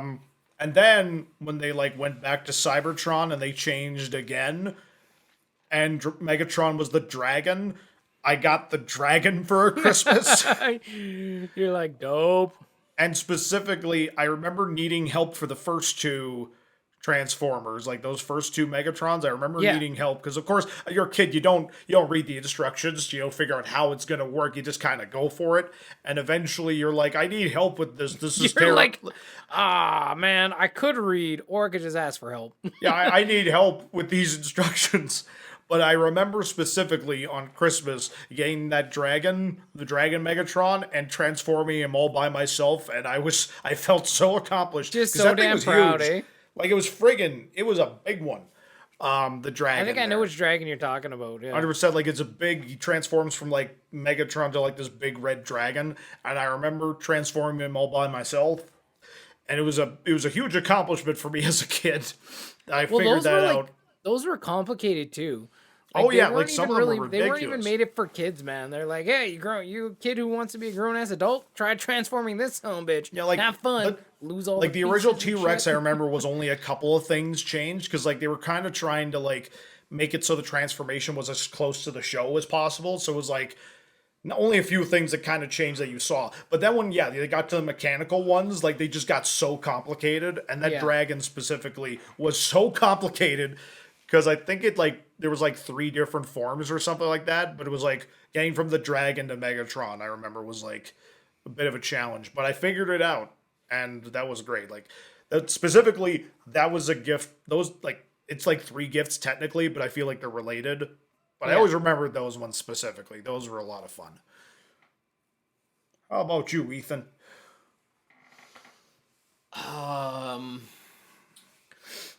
So mine isn't necessarily the gift that I got, but the story of what happened with it. Mm-hmm. Because I think I was like 7 or a bit older. And my aunt gave me the gift that she got me, and it was this big box, and I'm like, oh, okay, what's in this box? It was like, it's as big as in, like, it was like, I don't know how to describe it. It was just a box, and I opened up the wrapping paper, and it was a package of Mr. Noodles. Like, it was a box of Mr. Noodles. Yeah. Okay. And I'm like, what? I was really upset about this box of Mr. Noodles. Well, yeah, because you're a kid. Like, I'm like, what? I don't nowadays get it. you'd be I like, don't hell understand. yeah. Oh, man. And I didn't realize I had to open the box of Mr. Noodles to see what was inside. Yeah. And so I was really devastated for a while until they convinced me, no, you have to open the box. It's just this box of Mr. Noodles under the tree. No, it's just stupid. Why did they give me food for Christmas? And then I opened it, and it was this Batman action figure, but he was like a knight in like full shiny armor. Oh yeah. And I still have it. It's up in my room actually. That's so funny. I bet you felt like just such a dickhead too. You're like, oh. No, the worst part is they did the same thing to me at my birthday 3 months later, and I fell for it again. They got me rollerblades, but they put it in damn it! Quick, give me noodles. They didn't put them in a noodle box. They put them in another type. They got me rollerblades, and they were in a box of something else. Like I opened up the wrapping paper. I'm like, damn it! what's this thing? Why do I need this? I hate Rice Krispie squares. Why did you give me? Yeah, they would just prank me with that, where they would just put in a box, and like my dumb brain wouldn't see past just what the box was. It was never like, well, maybe I should open the box to see what's inside that box. Well, of course. They're like, we're gonna get Ethan every time with this. That's so funny. To this day, 30 years later, Ethan's still like, goddamn box of noodles. well, it was a good Christmas though. But the thing is, like, if you got that when you were in college, you would have been like, oh my god, thank you. Oh, by the time I got to college, I'm like, give me cash and give me gift cards for food. Give me socks. Like, whatever you... No, I don't eat socks ever, but give me cash for food. Like, gift certificates for grocery stores, I'm in. Please, I'm down for that, yeah. I need to eat food, bro. Yep. That's funny. So I think And then did Matt answer? Matt already answered. We already talked about it. Yeah, man, we were talking Where about... was I? You were sitting right there. I heard yours. You must I have... thought you went first. How could you? I went first. You must Matt have been in poured a out- coma again. Yeah, Matt... Oh, wait, that was Prosser, never mind. Did you eat some bacon-wrapped fish sticks? Apparently, I lost my memory from the last... Yeah, shit, man. I'm sorry, Matt. I don't remember. Matt's pouring out his heart and soul over here. Yeah. I'll listen to Ethan's the like, episode and I'll find you out the said answer. Stuff? No, I'll I was saying, like, I got that Batman action, or not action figure, but it was the the Batmobile thing. Yeah. And then it turns into the boat and then to plane. It's like, Sorry, hey. it was so similar to Prosser's Megatron. But way easier to change. Yes. Oh, 100%. Honestly, 100%. I had a couple Transformers, but I was like, this is too goddamn complicated. I just want 3 buttons. Or like, I'd get them half transformed, get stuck, or lose something, be like, Yeah. nah. Oh, So shit, then man, they would no. just be half transformed all the time. The worst ones... The worst ones were those ones that were like, you have to buy 3 of them and put them together to form a big one. Because, like, they never... Like, they show the thing, it's just like, it turns into this tornado and suddenly it's put together. I'm just like, what? How did they do that? What? It's the She-Ra He-Man holiday special. We still have to watch that. I own it. We still We've gotta never watch. watched it. Yeah. But I've seen clips of... They made kids' gifts way too complicated sometimes. Yep. It was like, bro. No, exactly. They had so much faith. They're like, these kids are smart nowadays. We're like, oh, what? But actually, but fun fact about that Megatron T-Rex thing, they've been re-releasing those, and I actually saw one of those, the T-Rex Megatrons in a store, and I was just like, I'm tempted. That's but pretty tempting, man. Eh? yeah, it was really tempting, like, to just buy it again. Like, I didn't do it this time, but, like, I was super tempted. You considered it. Have we discussed favorite Christmas foods? I don't think we've done Christmas foods yet. But I'd be down to answer that question as well. This kind of like, it's very free flow, but like I'm enjoying the conversations we're having. I don't mind. Yeah. Matt doesn't mind. He's What- just look at that Da, da, da, blissful da, da, face. da. What's your favorite Christmas food, Matt? Mine? Or like a treat or dessert, like I like those like toffee fay things. Those are delicious. Buffets. Yep. Fefe. Yeah, it's like Trump tweeted it again. What, like the little Christmas toffees? Yeah, Yeah. it's like the toffees are like they are the caramel, and then on the inside kind of like a chocolatey thing. Like I soft actually- chocolate. They have like a Okay. nut in there. It's great. Oh, fair enough. They're great. And like you can like, if you're not paying attention, you can eat like a whole box and be like, oh, Yep, damn. that's the danger.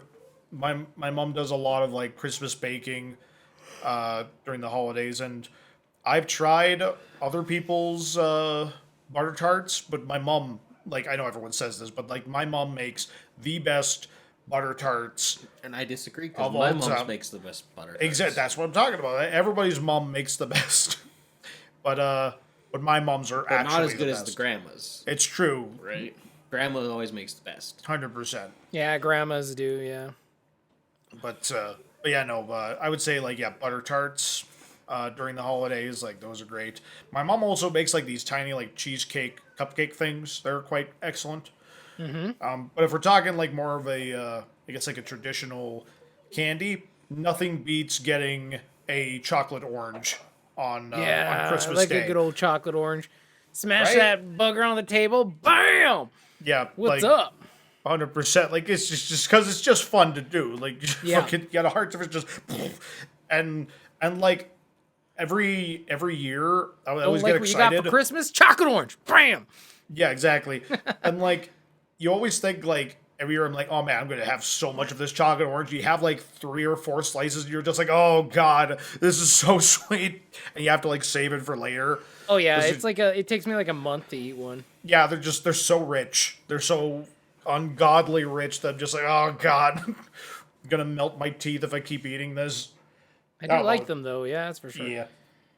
Favorite Christmas food, Ethan?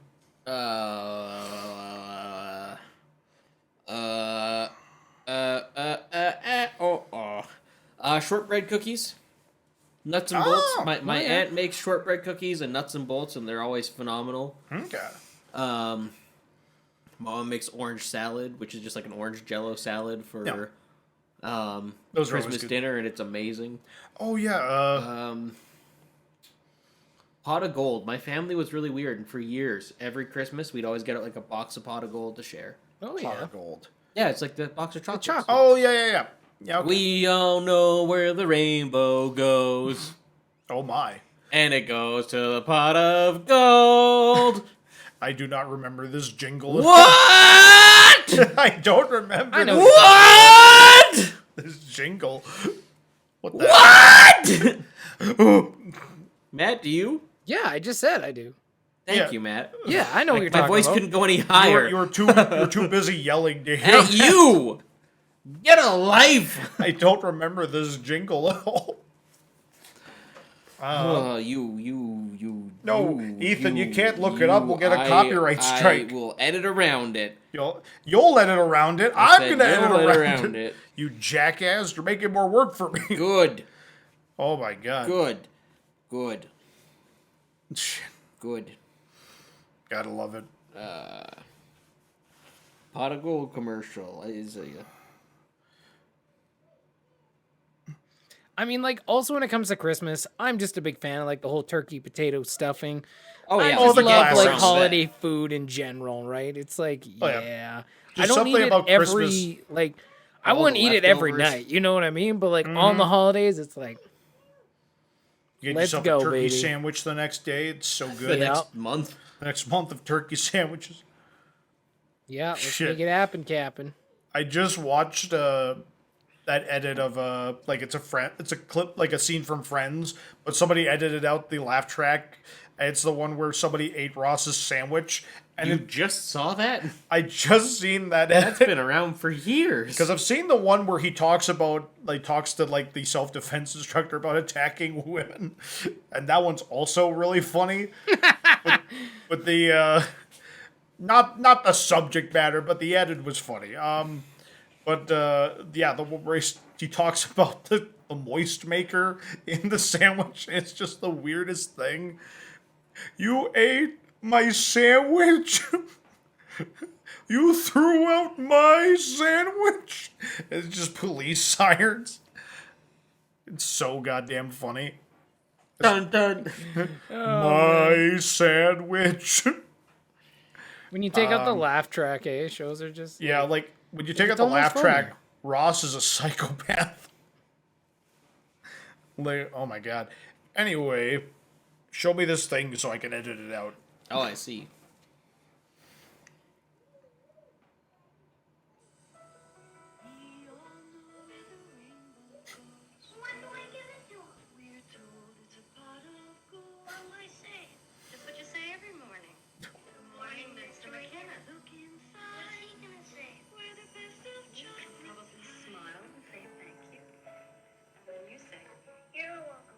More than world-famous chocolate. More than favorite centers. When you give pot of gold, you're giving more.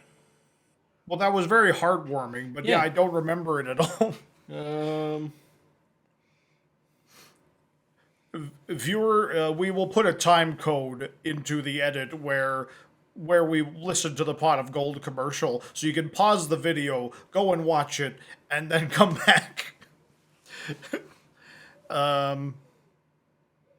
Anyway, See if I can find the better one eventually. does anybody have a question of the day? Today we try the most What the hated heck is going foods on? in America. Let's talk about that. YouTube, why are you doing this to me? Oh my gosh, man! YouTube keeps trying to show me spoilers from No Way Home Spider-Man. Oh, yeah, I'm like, get I've out of already here, had, like- YouTube! You asshole! Yeah, I've already had a couple things spoiled for me because of YouTube. Not like big things. I but, just I haven't actually looked at them, but I can see that Yeah, it's like an you image see- from the film. you see the from thumbnail, crappy and then you thumbnail. briefly see. I don't even. As soon as I see the quality, I'm like scroll, go back because I Keep try going, to stay keep on my going. sub page.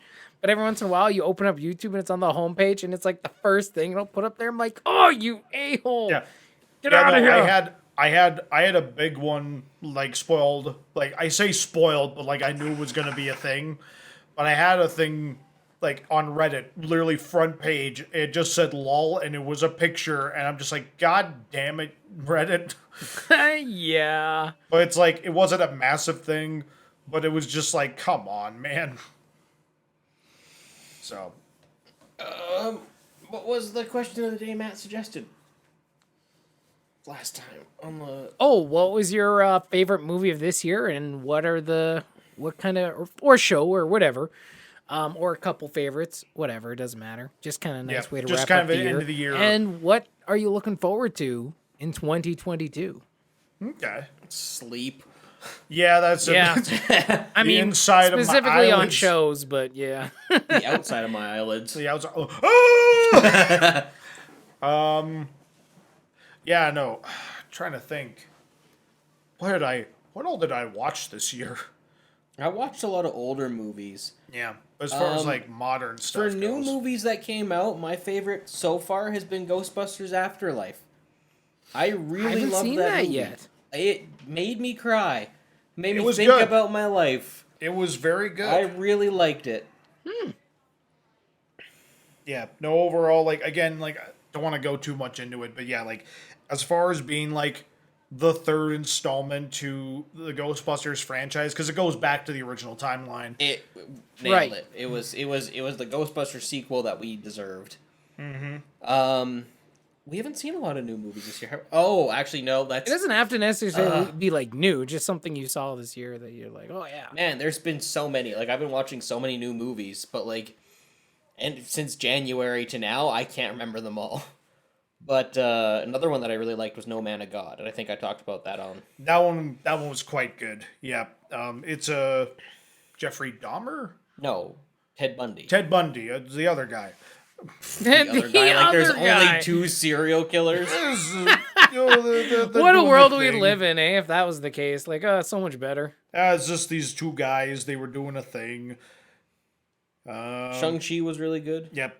Yeah, if you haven't seen Shang-Chi yet, that one I really, really enjoyed. I did see that not too long ago. We watched it on the old Disney Plus there. It felt very refreshing compared to a lot of Marvel movies, and I appreciate that it kind of got to be its own thing. Wong shows up in it, and but he's not It's so brief, it doesn't Yeah. even matter, yeah. there's definitely those connections in there, but it doesn't weigh more on the story than what's actually happening with the characters that we're meeting in this story. Yeah. And I really probably one of the best villains they've done in a while too, because you 100% they did a very good job of making you empathize with that character. And it was a cool family drama whole situation that was going on too. I thought that was really well done.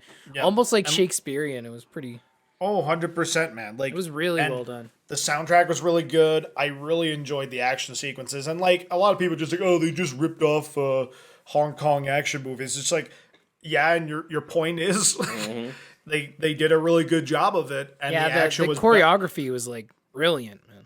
100%. Like it easily some of the best fight scenes in anything Marvel related since Daredevil, basically. Yeah. And I really And that enjoyed wasn't them. even like MCU proper. That was like MCU Netflix. Yeah, exactly. But like the And fights then they were so disowned it good. later. Then they disowned it, so it was like MCU nothing now. No, exactly. Like, God, I really hope they make at least some of those guys can, and again, to one degree or another, because like Oh, they Charlie are. Cox as Matt Murdock is so good. Kevin Feige already said Charlie Cox is the MCU's. Oh, Daredevil. excellent. He Good. actually confirmed that. Yeah. Now we just need Vincent D'Onofrio's Kingpin, and then we'll be good to go. But yeah, like Also, Godzilla vs Kong came out this year. that did come out. Yeah. Oh, that's how long this year has felt. Oh my God, I like that. Might be my no. That's hard to say. I loved that movie though. Like Kong vs Godzilla. That movie was ace. I absolutely loved it.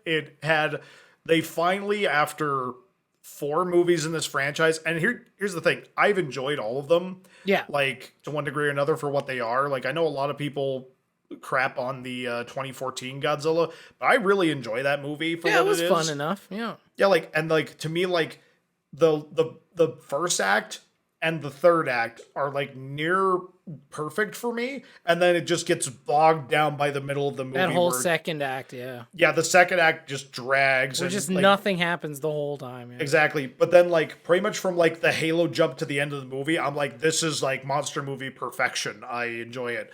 But like, then we get to like Kong Skull Island, and I thoroughly enjoyed that movie because it was like a Vietnam like action flick, but with giant monsters. Yeah. And Kong was a really good character in it. King of the Monsters, I also really enjoyed. Like, I love how all the monsters had their own like personality and all that. But then to me, Kong vs. Godzilla succeeds because King Kong is the main character of Kong vs. Godzilla.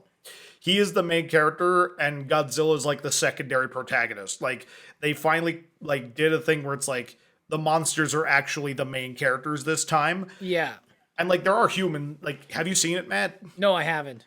Okay, like I'm not gonna spoil too much about it, but like King Kong is 100% the star of Kong versus Godzilla, and like Godzilla is kind of like the secondary like antagonist sort of deal, but they give him a lot to do too. Right. And they really flesh out the personality of them as characters. And like there are people in the movie, and we follow them. That's kind of like they're kind of like the audience perspective character on what the monsters are doing. Yeah. And in that regard, they work. There's some things where I'm just like, you didn't have to do that with the human characters. But anytime the monsters are on screen, that movie is perfection. Like, it's just fun and over the top. Like, I never in a million years, again, it's not a massive spoiler, but like, I never in a million years thought I would see in a King Kong movie a reference to Lethal Weapon 2. And maybe you know what I'm talking about in this, but like, King Kong does a thing that Martin Riggs does in Lethal Weapon 2, and I never in a million years thought I would see King Kong do something like that, and I laughed my ass off, but it was just badass. Huh. Like, yeah, that movie is the right level of not give a shit that you need for a movie like that, and it was just a lot of fun. So I would say it's not like gonna win any Oscars, but holy shit, that movie was a lot of fun. But it was I fun. really liked it. 100%. Just the kid in me that like would pit monster action figures against each other just thought it was just like the greatest thing on the Was planet. just having the best time, yeah. Just like, oh, the plot inconsistencies and how did Godzilla do this thing? I don't give a shit. It was just awesome. like, and sometimes you like it was awesome and dumb without insulting my intelligence, and they just like it's like, you know, like in a Transformers movie where like some things will happen and the movie will just like it'll just act like, oh, what it like, you know, just accept it, man. It's fine. It's just like it kind of like insults your intelligence with some of the dumb shit that happens. In this, it's so like dumb that it's like, bro. yeah, it's just like, but in this, it's like, yeah, we had Kong do that, so what? it's like it just felt like natural to what was happening in the movie, and it didn't insult your intelligence.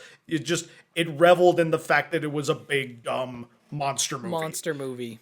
Yeah. Exactly. And it surprisingly had some heart for the Kong character as well. Like Kong had a story arc, which was Yeah. great. He had So stuff to do, and I just rambled on about Kong versus Godzilla, but like it was a lot of fun. I really enjoyed it. I'm glad you had a good time with it, man. Yeah, man. Really enjoyed. I watched Tick Tick Boom. That recently. honestly, dude. I just watched that the other night, man. Yeah, same with me. Just like And, last week, right? Last week, yeah.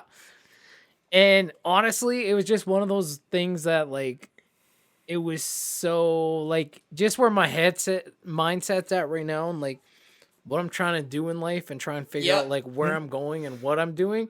It was I like know the exactly perfect what you're saying, movie. Matt. And it was honestly like direction. I don't know if it's 100% life changing, but it completely shifted my whole mindset, how I think about things, how I view things. And it's totally put me in a whole different direction going into 2022. So honestly, for me, Tick Tick Boom is my favorite movie of the year, just yeah, because I dude, feel like I've it had so much impact. And I've it's been not going to have that obsessed for with the soundtrack, everybody, too. but like, man, No, and dude, the music, Oh yeah, dude. I've been listening to the soundtrack like nonstop. yeah. Like it's so good. And honestly, for me, it kind of like it called me out on a lot of stuff with me as a writer and like me as a creator. And kind of called me out on things, and I'm like, okay, I need to check myself. I need to do better. And like, it's funny because like the last movie that did that was also Ghostbusters Afterlife. Like both those movies just called me out on things, and it's like, oh, okay, yeah, I need to be better. You're Okay, like, thanks, yeah, I need thanks, to- movie. And it kind of also shifted my perspective on Rent a bit more, Yeah. just because like it's while yes, the characters in Rent are kind of terrible people in it. It's Awful people. But like if you look at it from the perspective of like Jonathan Larson's life, those like Rent is the fantasy version of what was going on with him. Yeah.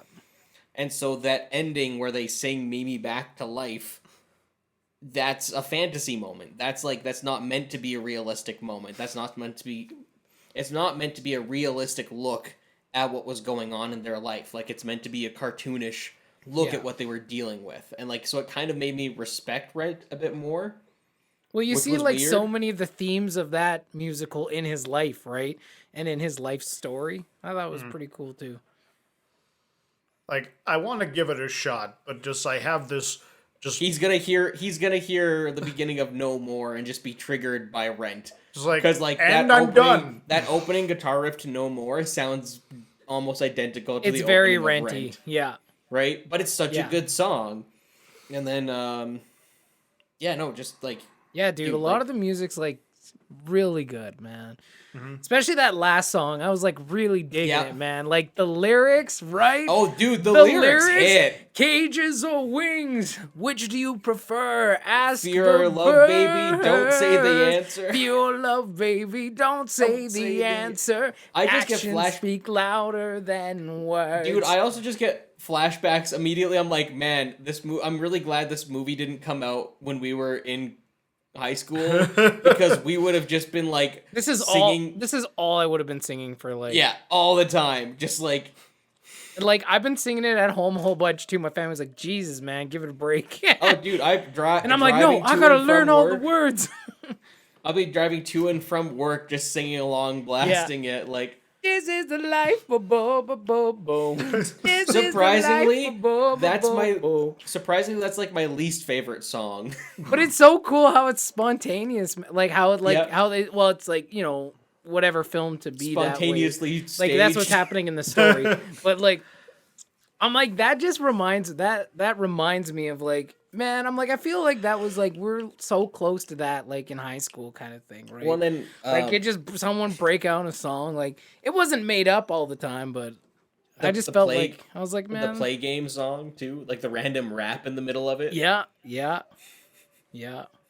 There's a lot of good stuff in there. No, dude, like it was so good.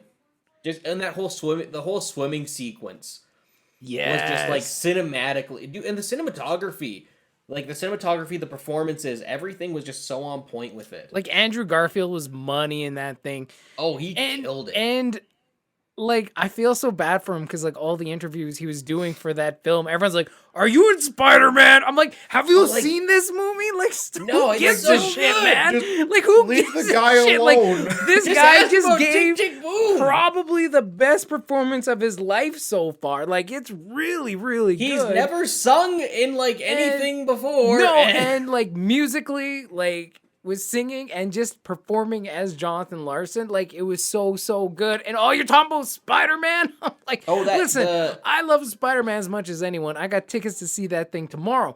But just don't ask him about Spider-Man. Talk Yeah, about like this the movie. dude's done Like, other stuff. The, It's fine. jeez. that Sunday brunch song was also just expertly choreographed. Oh my gosh, yeah. Like, and the stage, so good. Like, it's all just, it was so good. Yeah, there's a lot of really great things that happened in there.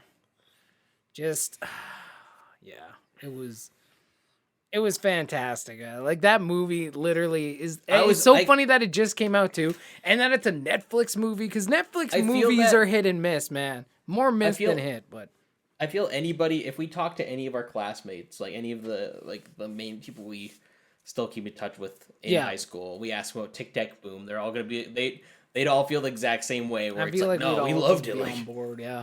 Like, and again, like I said, just for me personally, how that movie affected me and like just completely changed my perspective on what I was doing and like my mindset and like just about and not doing the things that not doing something out of fear, right? But doing it because we love to do it. Like that's such a part of it. And I think even our own fears and anxieties of like who we want to be and what mark we want to leave.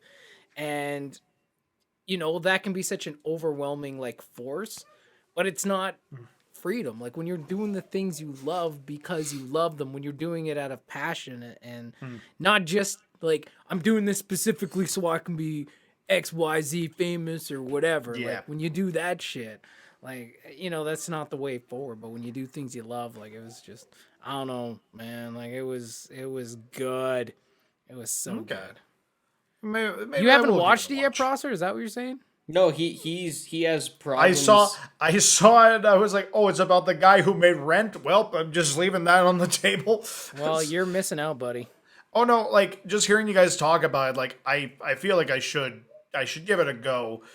Like just Oh, put sure. I said it was important to me, and you're like, bah. That's just it. I was still thinking about watching it, but like I don't know. Like it wasn't like I saw it, I was just like, oh, all right. Like I'm sure that'll be fine. But like apparently it's really good. So like I'll give it a go. Oh, sure. When I say it's really good, you're just like, bah.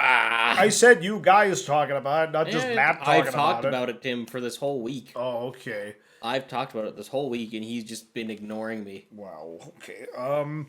He's just moving on. But This is the life. Bo. yeah, and I'll give it a go. Like, there's a lot of movies that came out this year that, like, I either just didn't get an opportunity to see, or, like, I still want to see. Like, I haven't seen Last Night in Soho yet, but I really want to see that. I want to see Nightmare Alley, but that, like, just came out. I want to see Dune. Like, there's a lot of the bigger movies I really wanted to see. I just never really got the opportunity to go and see. So, like, I think in my time off, it's going to be a lot of me, like, renting stuff or trying to find it in, like, a cheap theater and, like, just going and watching shit. Yeah. Like, just getting caught up, because I'll finally have some time off to do that. And just see some solid movies. Right? Of course, there was one really good Mortal Kombat movie that came out this year, and that was Mortal Kombat Battle for the Realms, which was the animated Mortal Kombat that was a sequel to Scorpion's Revenge that came out last year, if I remember correctly. Okay. And it takes elements from in the same way that like the first one was very much like an adaptation of the first Mortal Kombat game. This one kind of takes elements from like Mortal Kombat 2, 3, and some of the newer games, remixes them in a way, and just tells like an unapologetic like Mortal Kombat animated action story, and does not skip out on the gore. The characters all feel very well represented. The voice acting is pretty solid, and like it was just like like comparing that and then comparing it to like the live action one was just it was just like an unfair comparison because it was Just night and day. oh yeah, like you could tell like with the live action movie, they're just like, oh yeah, like how do we translate all these crazy elements into live action? Like how do we find reasons for these things? And it's just like, I don't know. In the anime one's like, oh yeah, Luke Kane just turns into a giant dragon and fights a giant thing. It's like, oh okay, like who cares? Yeah, it's Mortal Kombat. You just accept it. There's Like no reasons. yeah, like Johnny's doing his thing. Like they tell another great. They do the Scorpion Sub-Zero thing again, but like this time it's the second Sub-Zero, and they actually have like a good story arc where like they like kind of become like allies by the end, and that's all really good. They basically do all of the crazy shit that comes with like the later Mortal Kombat games, but they just do it. They just unapologetically do it. Yeah. And I would think like even if you haven't played the games, like if you just watch that first movie and you go into this one, like there might be some stuff where you're just like, well, that seems pretty crazy, but like it's Mortal Kombat and they kind of just do it and it's just like, oh yeah, this is happening now. Like, and this it's is the fine. thing that's happening, yeah. It doesn't need a lengthy explanation or like a MacGuffin to like make you understand why it's happening. They just kind of do it and it's fun. So I really like that one. From a visual perspective, me and Ethan saw The Green Knight in the theater. Oh, how was that? Overall, like it's a movie that is very much like it goes into a lot of like visual. I wouldn't say the movie's like super pretentious, but it definitely could come across that way at times. But like from a visual standpoint, it's a spectacular looking movie. Story wise was meh. Yeah, like it was very much like We don't know. I think both of us came out of it being like, I don't know what was the point? Yeah, like what was the lesson that they were trying to teach here? Because it got muddled at times. Like what were you trying to say through this thing? Yeah. Yeah, and there were certain points I really enjoyed the movie. I would say like for the first like 10 to 15 minutes of the movie, I really, really enjoyed. And then at a certain point, it just kind of gets bogged down in itself. Right. And tries to be too metaphorical. Like, I was really looking forward to like, kind of like a dark fantasy adventure type of story. And like, again, like, that's not necessarily what that original Green Knight story was to a certain extent, but like there's certain things you can change and like adjust and all that. And at the end of the day, it is an A24 movie, so like you kind of know what you're going to get. Yeah. At the end of the day. But like from a visual standpoint, it was a spectacular movie to watch in the theater. I would say that. Like, and it's a movie that I would definitely, I do plan on buying it eventually because it visually was visually it was fantastic. Right. And it had really good performances in it. Like Dave Patel is really good in it. Like he's the Sir Gawain, like the main character in it. How do you pronounce it? Gawain? No. Sir Gawain? No, the actor's name. Dave Patel. Or Dev Patel. Not Dave Patel. I don't know. that's like the whitest Indian name I've ever heard, but okay. Okay. It depends. And it okay, depends Rick Allen. you don't have room to talk here. I do too, because it's not Dave Patel. Yeah, that's not Rick Allen Yes, either. it is. But no, like, yeah, it wasn't my favorite movie of the year, but like, I would say like, just from like a visual standpoint and for Dev Patel's performance, I'd say it's worth watching at least once. It's worth going to check out. Oh, 100%, yeah. I was trying to think of like TV shows that came out this year that I really enjoyed watching, but like I haven't. Midnight Mass.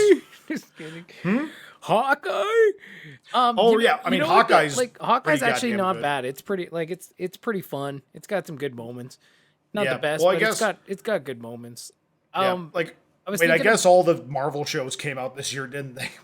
Yeah. It's been a long year. Like I said, this year's been the longest decade of my life. Like, I would agree. Like, I know we've talked about this a couple of times, but like just thinking about those Marvel shows, like watching Hawkeye, and like tomorrow's like, or not tomorrow, but like this week's like the last episode. It's like, bro, there's so much still to wrap up.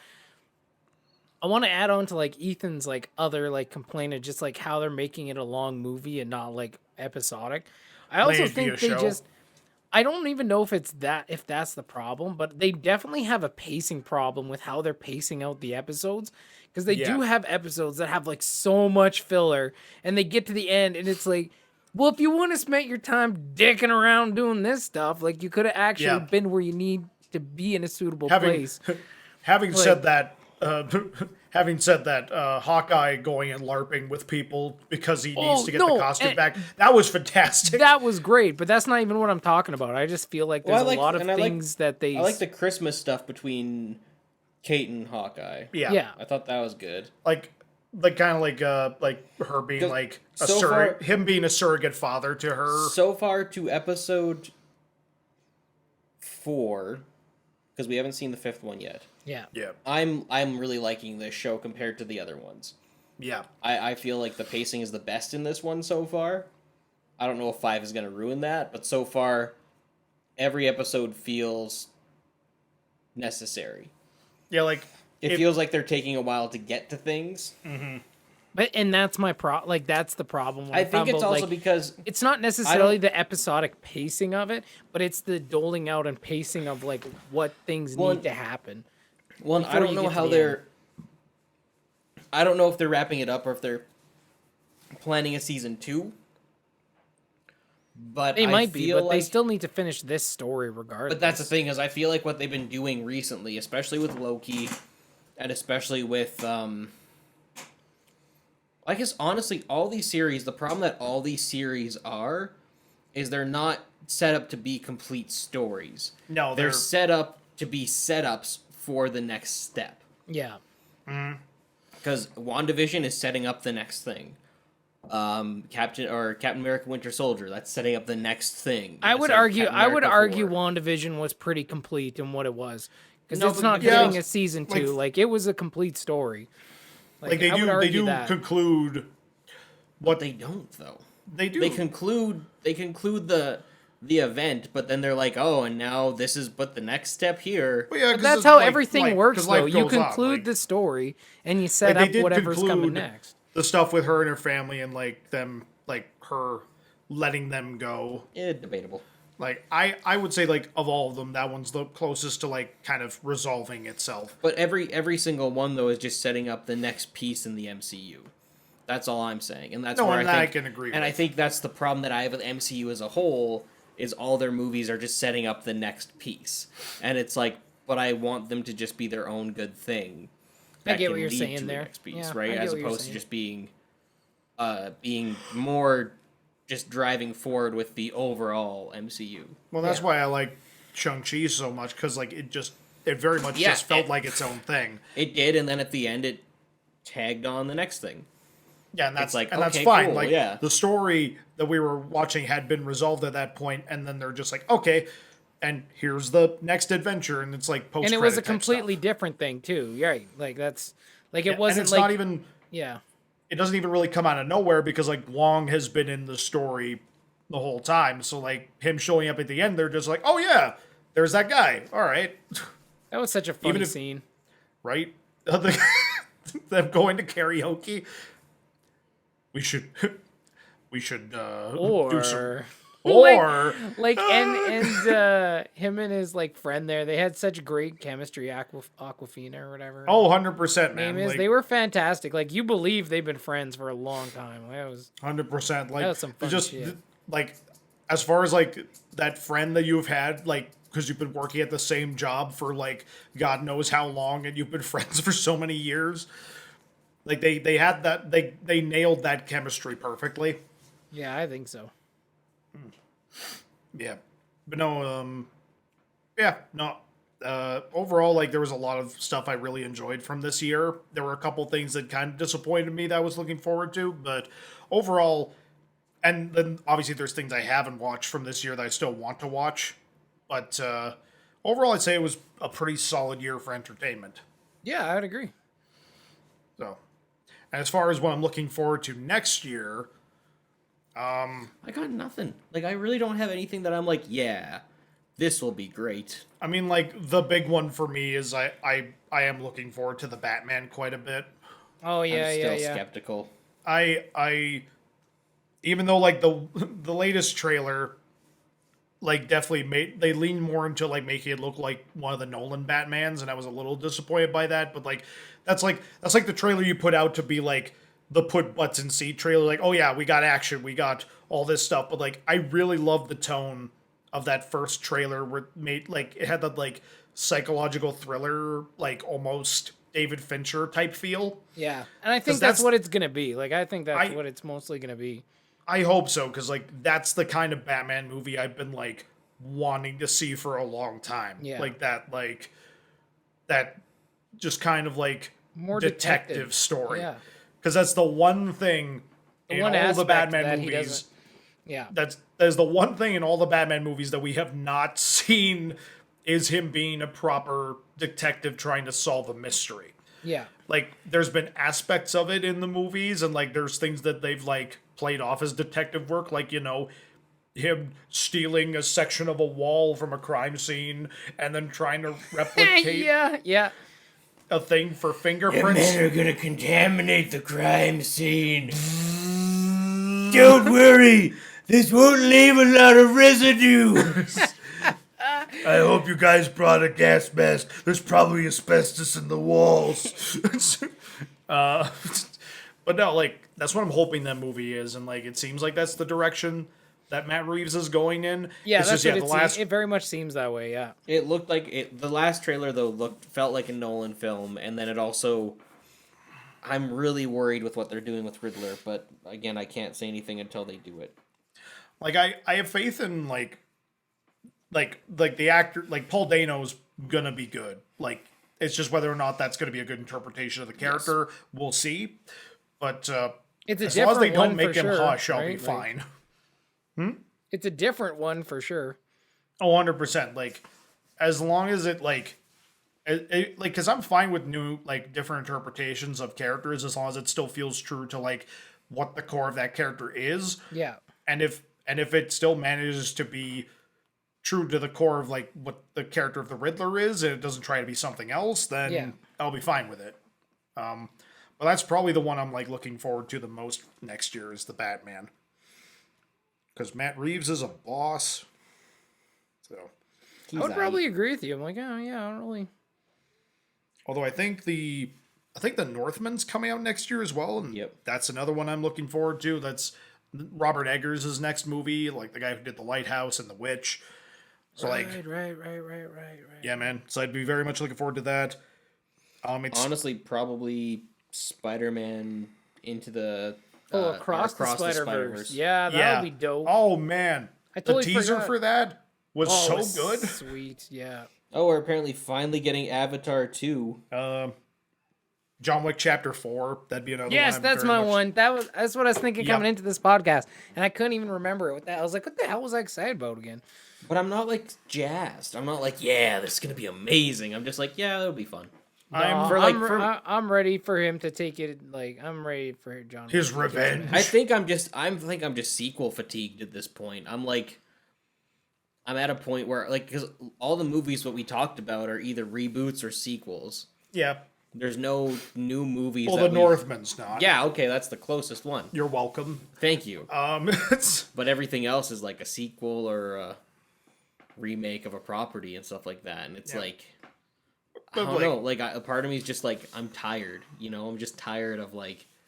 But to me, it's like that's the stuff that gets the most press, you know, that it like does. what's coming around. I know that's the world we live in. I'm just saying, like, I'm tired. Like the movies that tend to be like the original, like again, like the Tick Tick Booms, you don't hear about it until like we're halfway through the year and a trailer pops out and you're like, oh, that's a movie that's coming out. Like, but you're going to hear about the big tent poles because that's just what they announce it ahead of time. I know. Like, it's hard for me to be like. Netflix also just generally usually does a pretty terrible job marketing their own like films. Oh yeah, 100%. So yeah, overall, like, oh yeah, I guess like actually one that I was not expecting to be excited for, but I am. And again, I know it's a property thing, but Lightyear looks fun. I just need clarification. the Buzz Lightyear movie they're doing. Yeah, I know what you're talking about. Yeah. Yeah, like I think that looks like it's going to be pretty solid. But I need clarification. Like from what I gather, Is it based on a real person? Because I thought that's what it was. Or is it based on these movies? like from what I gather, this essentially is the action, the 90s action movie that came out in the Toy Story universe that inspired the cartoon that then inspired the toy. But I thought that I saw something where they said this is based off the person in the Toy Story universe. I was expecting... But clearly that's not That's the the thing. case. I was expecting like some kind of like 60s astronaut thing. And instead it's like, no, this is high-flying sci-fi adventure. And I'm like, wait, what? Like, but like to me that's such a neat idea to do like a movie within the universe. Yeah, it's like the same thing. Like I would want them to do a Woody's Roundup now. That would be really cool. But as the marionettes. You have to have the marionette stuff. You wouldn't want it to just be like a 3D animated Western. I'd be fine with that. That would- I don't care. Like go all out, have it be like have Pixar do like a spaghetti Western of Woody's Roundup, and it's like the could do super wide like aspect ratio. You know they already have that in development. Oh yeah, if this does well, we're getting a Woody's Roundup movie. It's gonna happen. But that to me is a really neat idea, you know? Because again, like you think about it, and it's like Rambo had a cartoon, RoboCop had a cartoon. Like, so if you reverse engineer that and be like, okay, what was the movie that like this action figure and the cartoon the action figure was in was based on? Like, Yeah. that's a neat idea for a story, like reverse engineering like an action flick. That's a fun idea. So yeah, that one I think would be pretty cool. So yeah. Yeah, I agree with that. You got any other big ones? I don't think so. I don't even know what MCU movies are coming out next year at all. Doctor Strange. good stuff. We got Boba Thor. Fett in the end of this year coming into this Thor: Love and show. Thunder is that next year? Yep. Is Dr. Thor: Strange, Love and Thor Thunder are the next two year? Yep. Yeah. Are you sure? Yep. I hope so. Okay, man. Thor: Love and Thunder. Let's do it. I love me some Taika Waititi. 100%. But Doctor Strange does look pretty sick too. 100%. I watched the leaked trailer. That leaked like a couple days ago. Of course you did. I was like, whatever, dude. It's a trailer. Like, Yeah. it's not the actual movie, so I don't really like. I genuinely feel like anytime that something leaks like that, they should just buck up and release it. Yeah, just Right? like You might as well at that point. just admit it. All right. But yeah, no. So that is the season finale of A Feast of Films for 2021. We had a lot of fun discussing Christmas stuff this year and for this episode. That's And all I we're think doing a now. whole We're just gonna year. talk about Christmas shit year round. This will be Yep. a feast of Christmas from now on. And the tinsel is so amazing. And yeah, no, I had a lot of fun. I think this is a really good year. I thank you for bringing me on board and going on this ride. You know, that was the season finale for A Feast of Films. Said that already. I was gonna start He's over. like, let's go back to that again. Also, next year, y'all, you're not gonna hear me as much, so you're welcome. Just 'cause, That's like, making us look terrible. yeah, I'm doing such a bad job. They're actually kicking me out. So No, no. you're making us look terrible No, by you're- leaving. Yeah. You're making us look terrible by cutting back, Matt. Yeah. Matt thinks that our podcast isn't white enough, and it needs, Matt's No, like, so, there isn't enough. there isn't enough white voices in this podcast. yeah, so like we just need 100%. I agree with that. Yeah, there's way too much. There's way too much. There's not enough whiteness happening here. We gotta. Yeah, we cut need back. we need less diversity. Yes. So Matt's deciding to That's step. what less. No, I'm just. You know what, guys? I'm working on starting a business. I'm working on a lot of different like content and. Especially when you're doing like creative stuff, like it just takes so much time, right? Like, and obviously I've been having a hard time connecting with them. Like the time zones have changed. Like they're busy, I'm busy, and we Right. knew eventually this was gonna happen, right? Like the beginning of the pandemic, it was easy. Ethan and I just had nothing to do, so whatever. Now life starts back up again. So yeah, I'm just gonna be taking a step back. I'll probably show up probably like once a month or so, just to say what's up and keep these boys in line and bring my monthly dose of diversity to Feast of Films. Well, of course. And then, but yeah, that's kind of what's gonna be happening. Because I mean, I just feel like you got to be honest. Like if I haven't been around for a while, like just as it is now, it isn't gonna get better next year. So Yeah, but don't worry, Feast of Films you're in ain't good going hands. nowhere. Though. You're in good Or hands. is it? Dun dun dun. Process like I just got here. Better not be. Well, why do you think we cancel it, Matt? I'm You glad- just got here. I'm glad I could be a part of the final episode of A Feast of Films. But yeah, Series but no, we'll finale. be taking probably a little bit of a break, just like because the end of the season and all that, and then we'll be back in the new year for some brand new film discussions. Yeah, we need rest. We need a break. Good. We're all tired. Right, Matt? Are you tired? Yeah, I'm exhausted. So Me too. This is Our exhausting. show is just about done. It's the last week of our show. it's gonna be great. It's not our show. It's the show we're working on and getting paid to work on, which has been delightful. Oh yeah, 100%. So yeah, but no, it'll be good.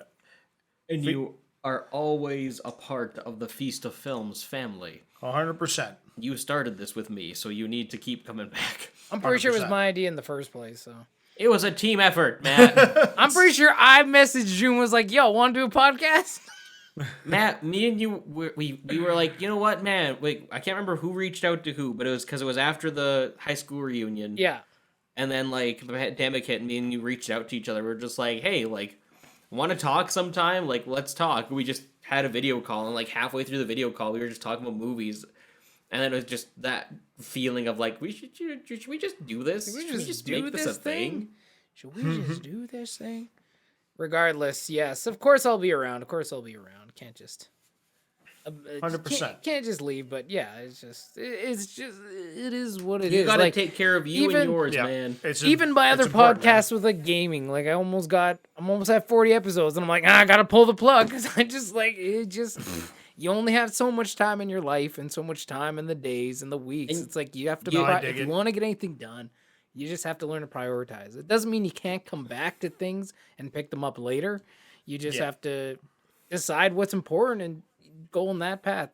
Partially, again, thanks Tick Tick Boom. Just I'm completely reshaping a lot of things. So There you go. So yeah, so things will be a little different coming back, but same old Feast of Films regardless. It's going to be a good time, Dad. hell yeah. All right. So this is the season finale for. I'm saying it again. Like third time, man. Matt. Matt, is this the season finale I think it for might a be. Feast of Films? I get the feeling that it might. This might. Be, Are we live right now? I think this is the season finale. I think this Prosser, is. is this the season? I think it's the season finale. Which season is it, Prosser? Season 2. Oh, and it's the finale. It's the finale of season Oh my 2. gosh, Matt! Did you hear? It's the season 2 finale. I am shocked. Matt, where can the people find you? On the season 2 literally- finale of literally- the Feast of Films. Literally nowhere because I pretty much hid my Twitter and my Facebook from my phone.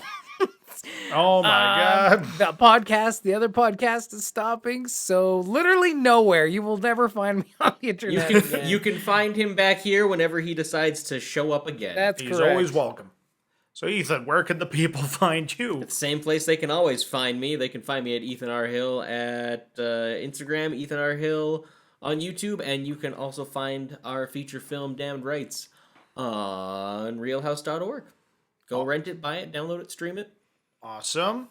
And you can find me at Jesse Prosser on YouTube. And you can find my Instagram, that J Prosser. You can see what I've been up to, even though I haven't done anything on my Instagram in a while. But I'm gonna fix that. It's gonna be more entertaining coming up here. And honestly, you've said that every week you've been on. Yep, it's gonna happen eventually.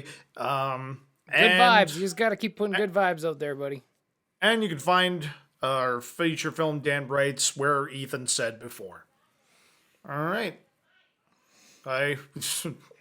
Oh yeah, so that is the season finale for a Feast of Films. Have a good week, everybody, and a happy New Year. And a Merry Christmas and a Happy Holiday, whatever is Whatever going down. whatever you want to say. Happy holidays, Max. Merry Christmas, Happy Hanukkah, Kwanzaa. Kwanzaa. It's just Kwanzaa. Croissants. Happy Kwanzaa.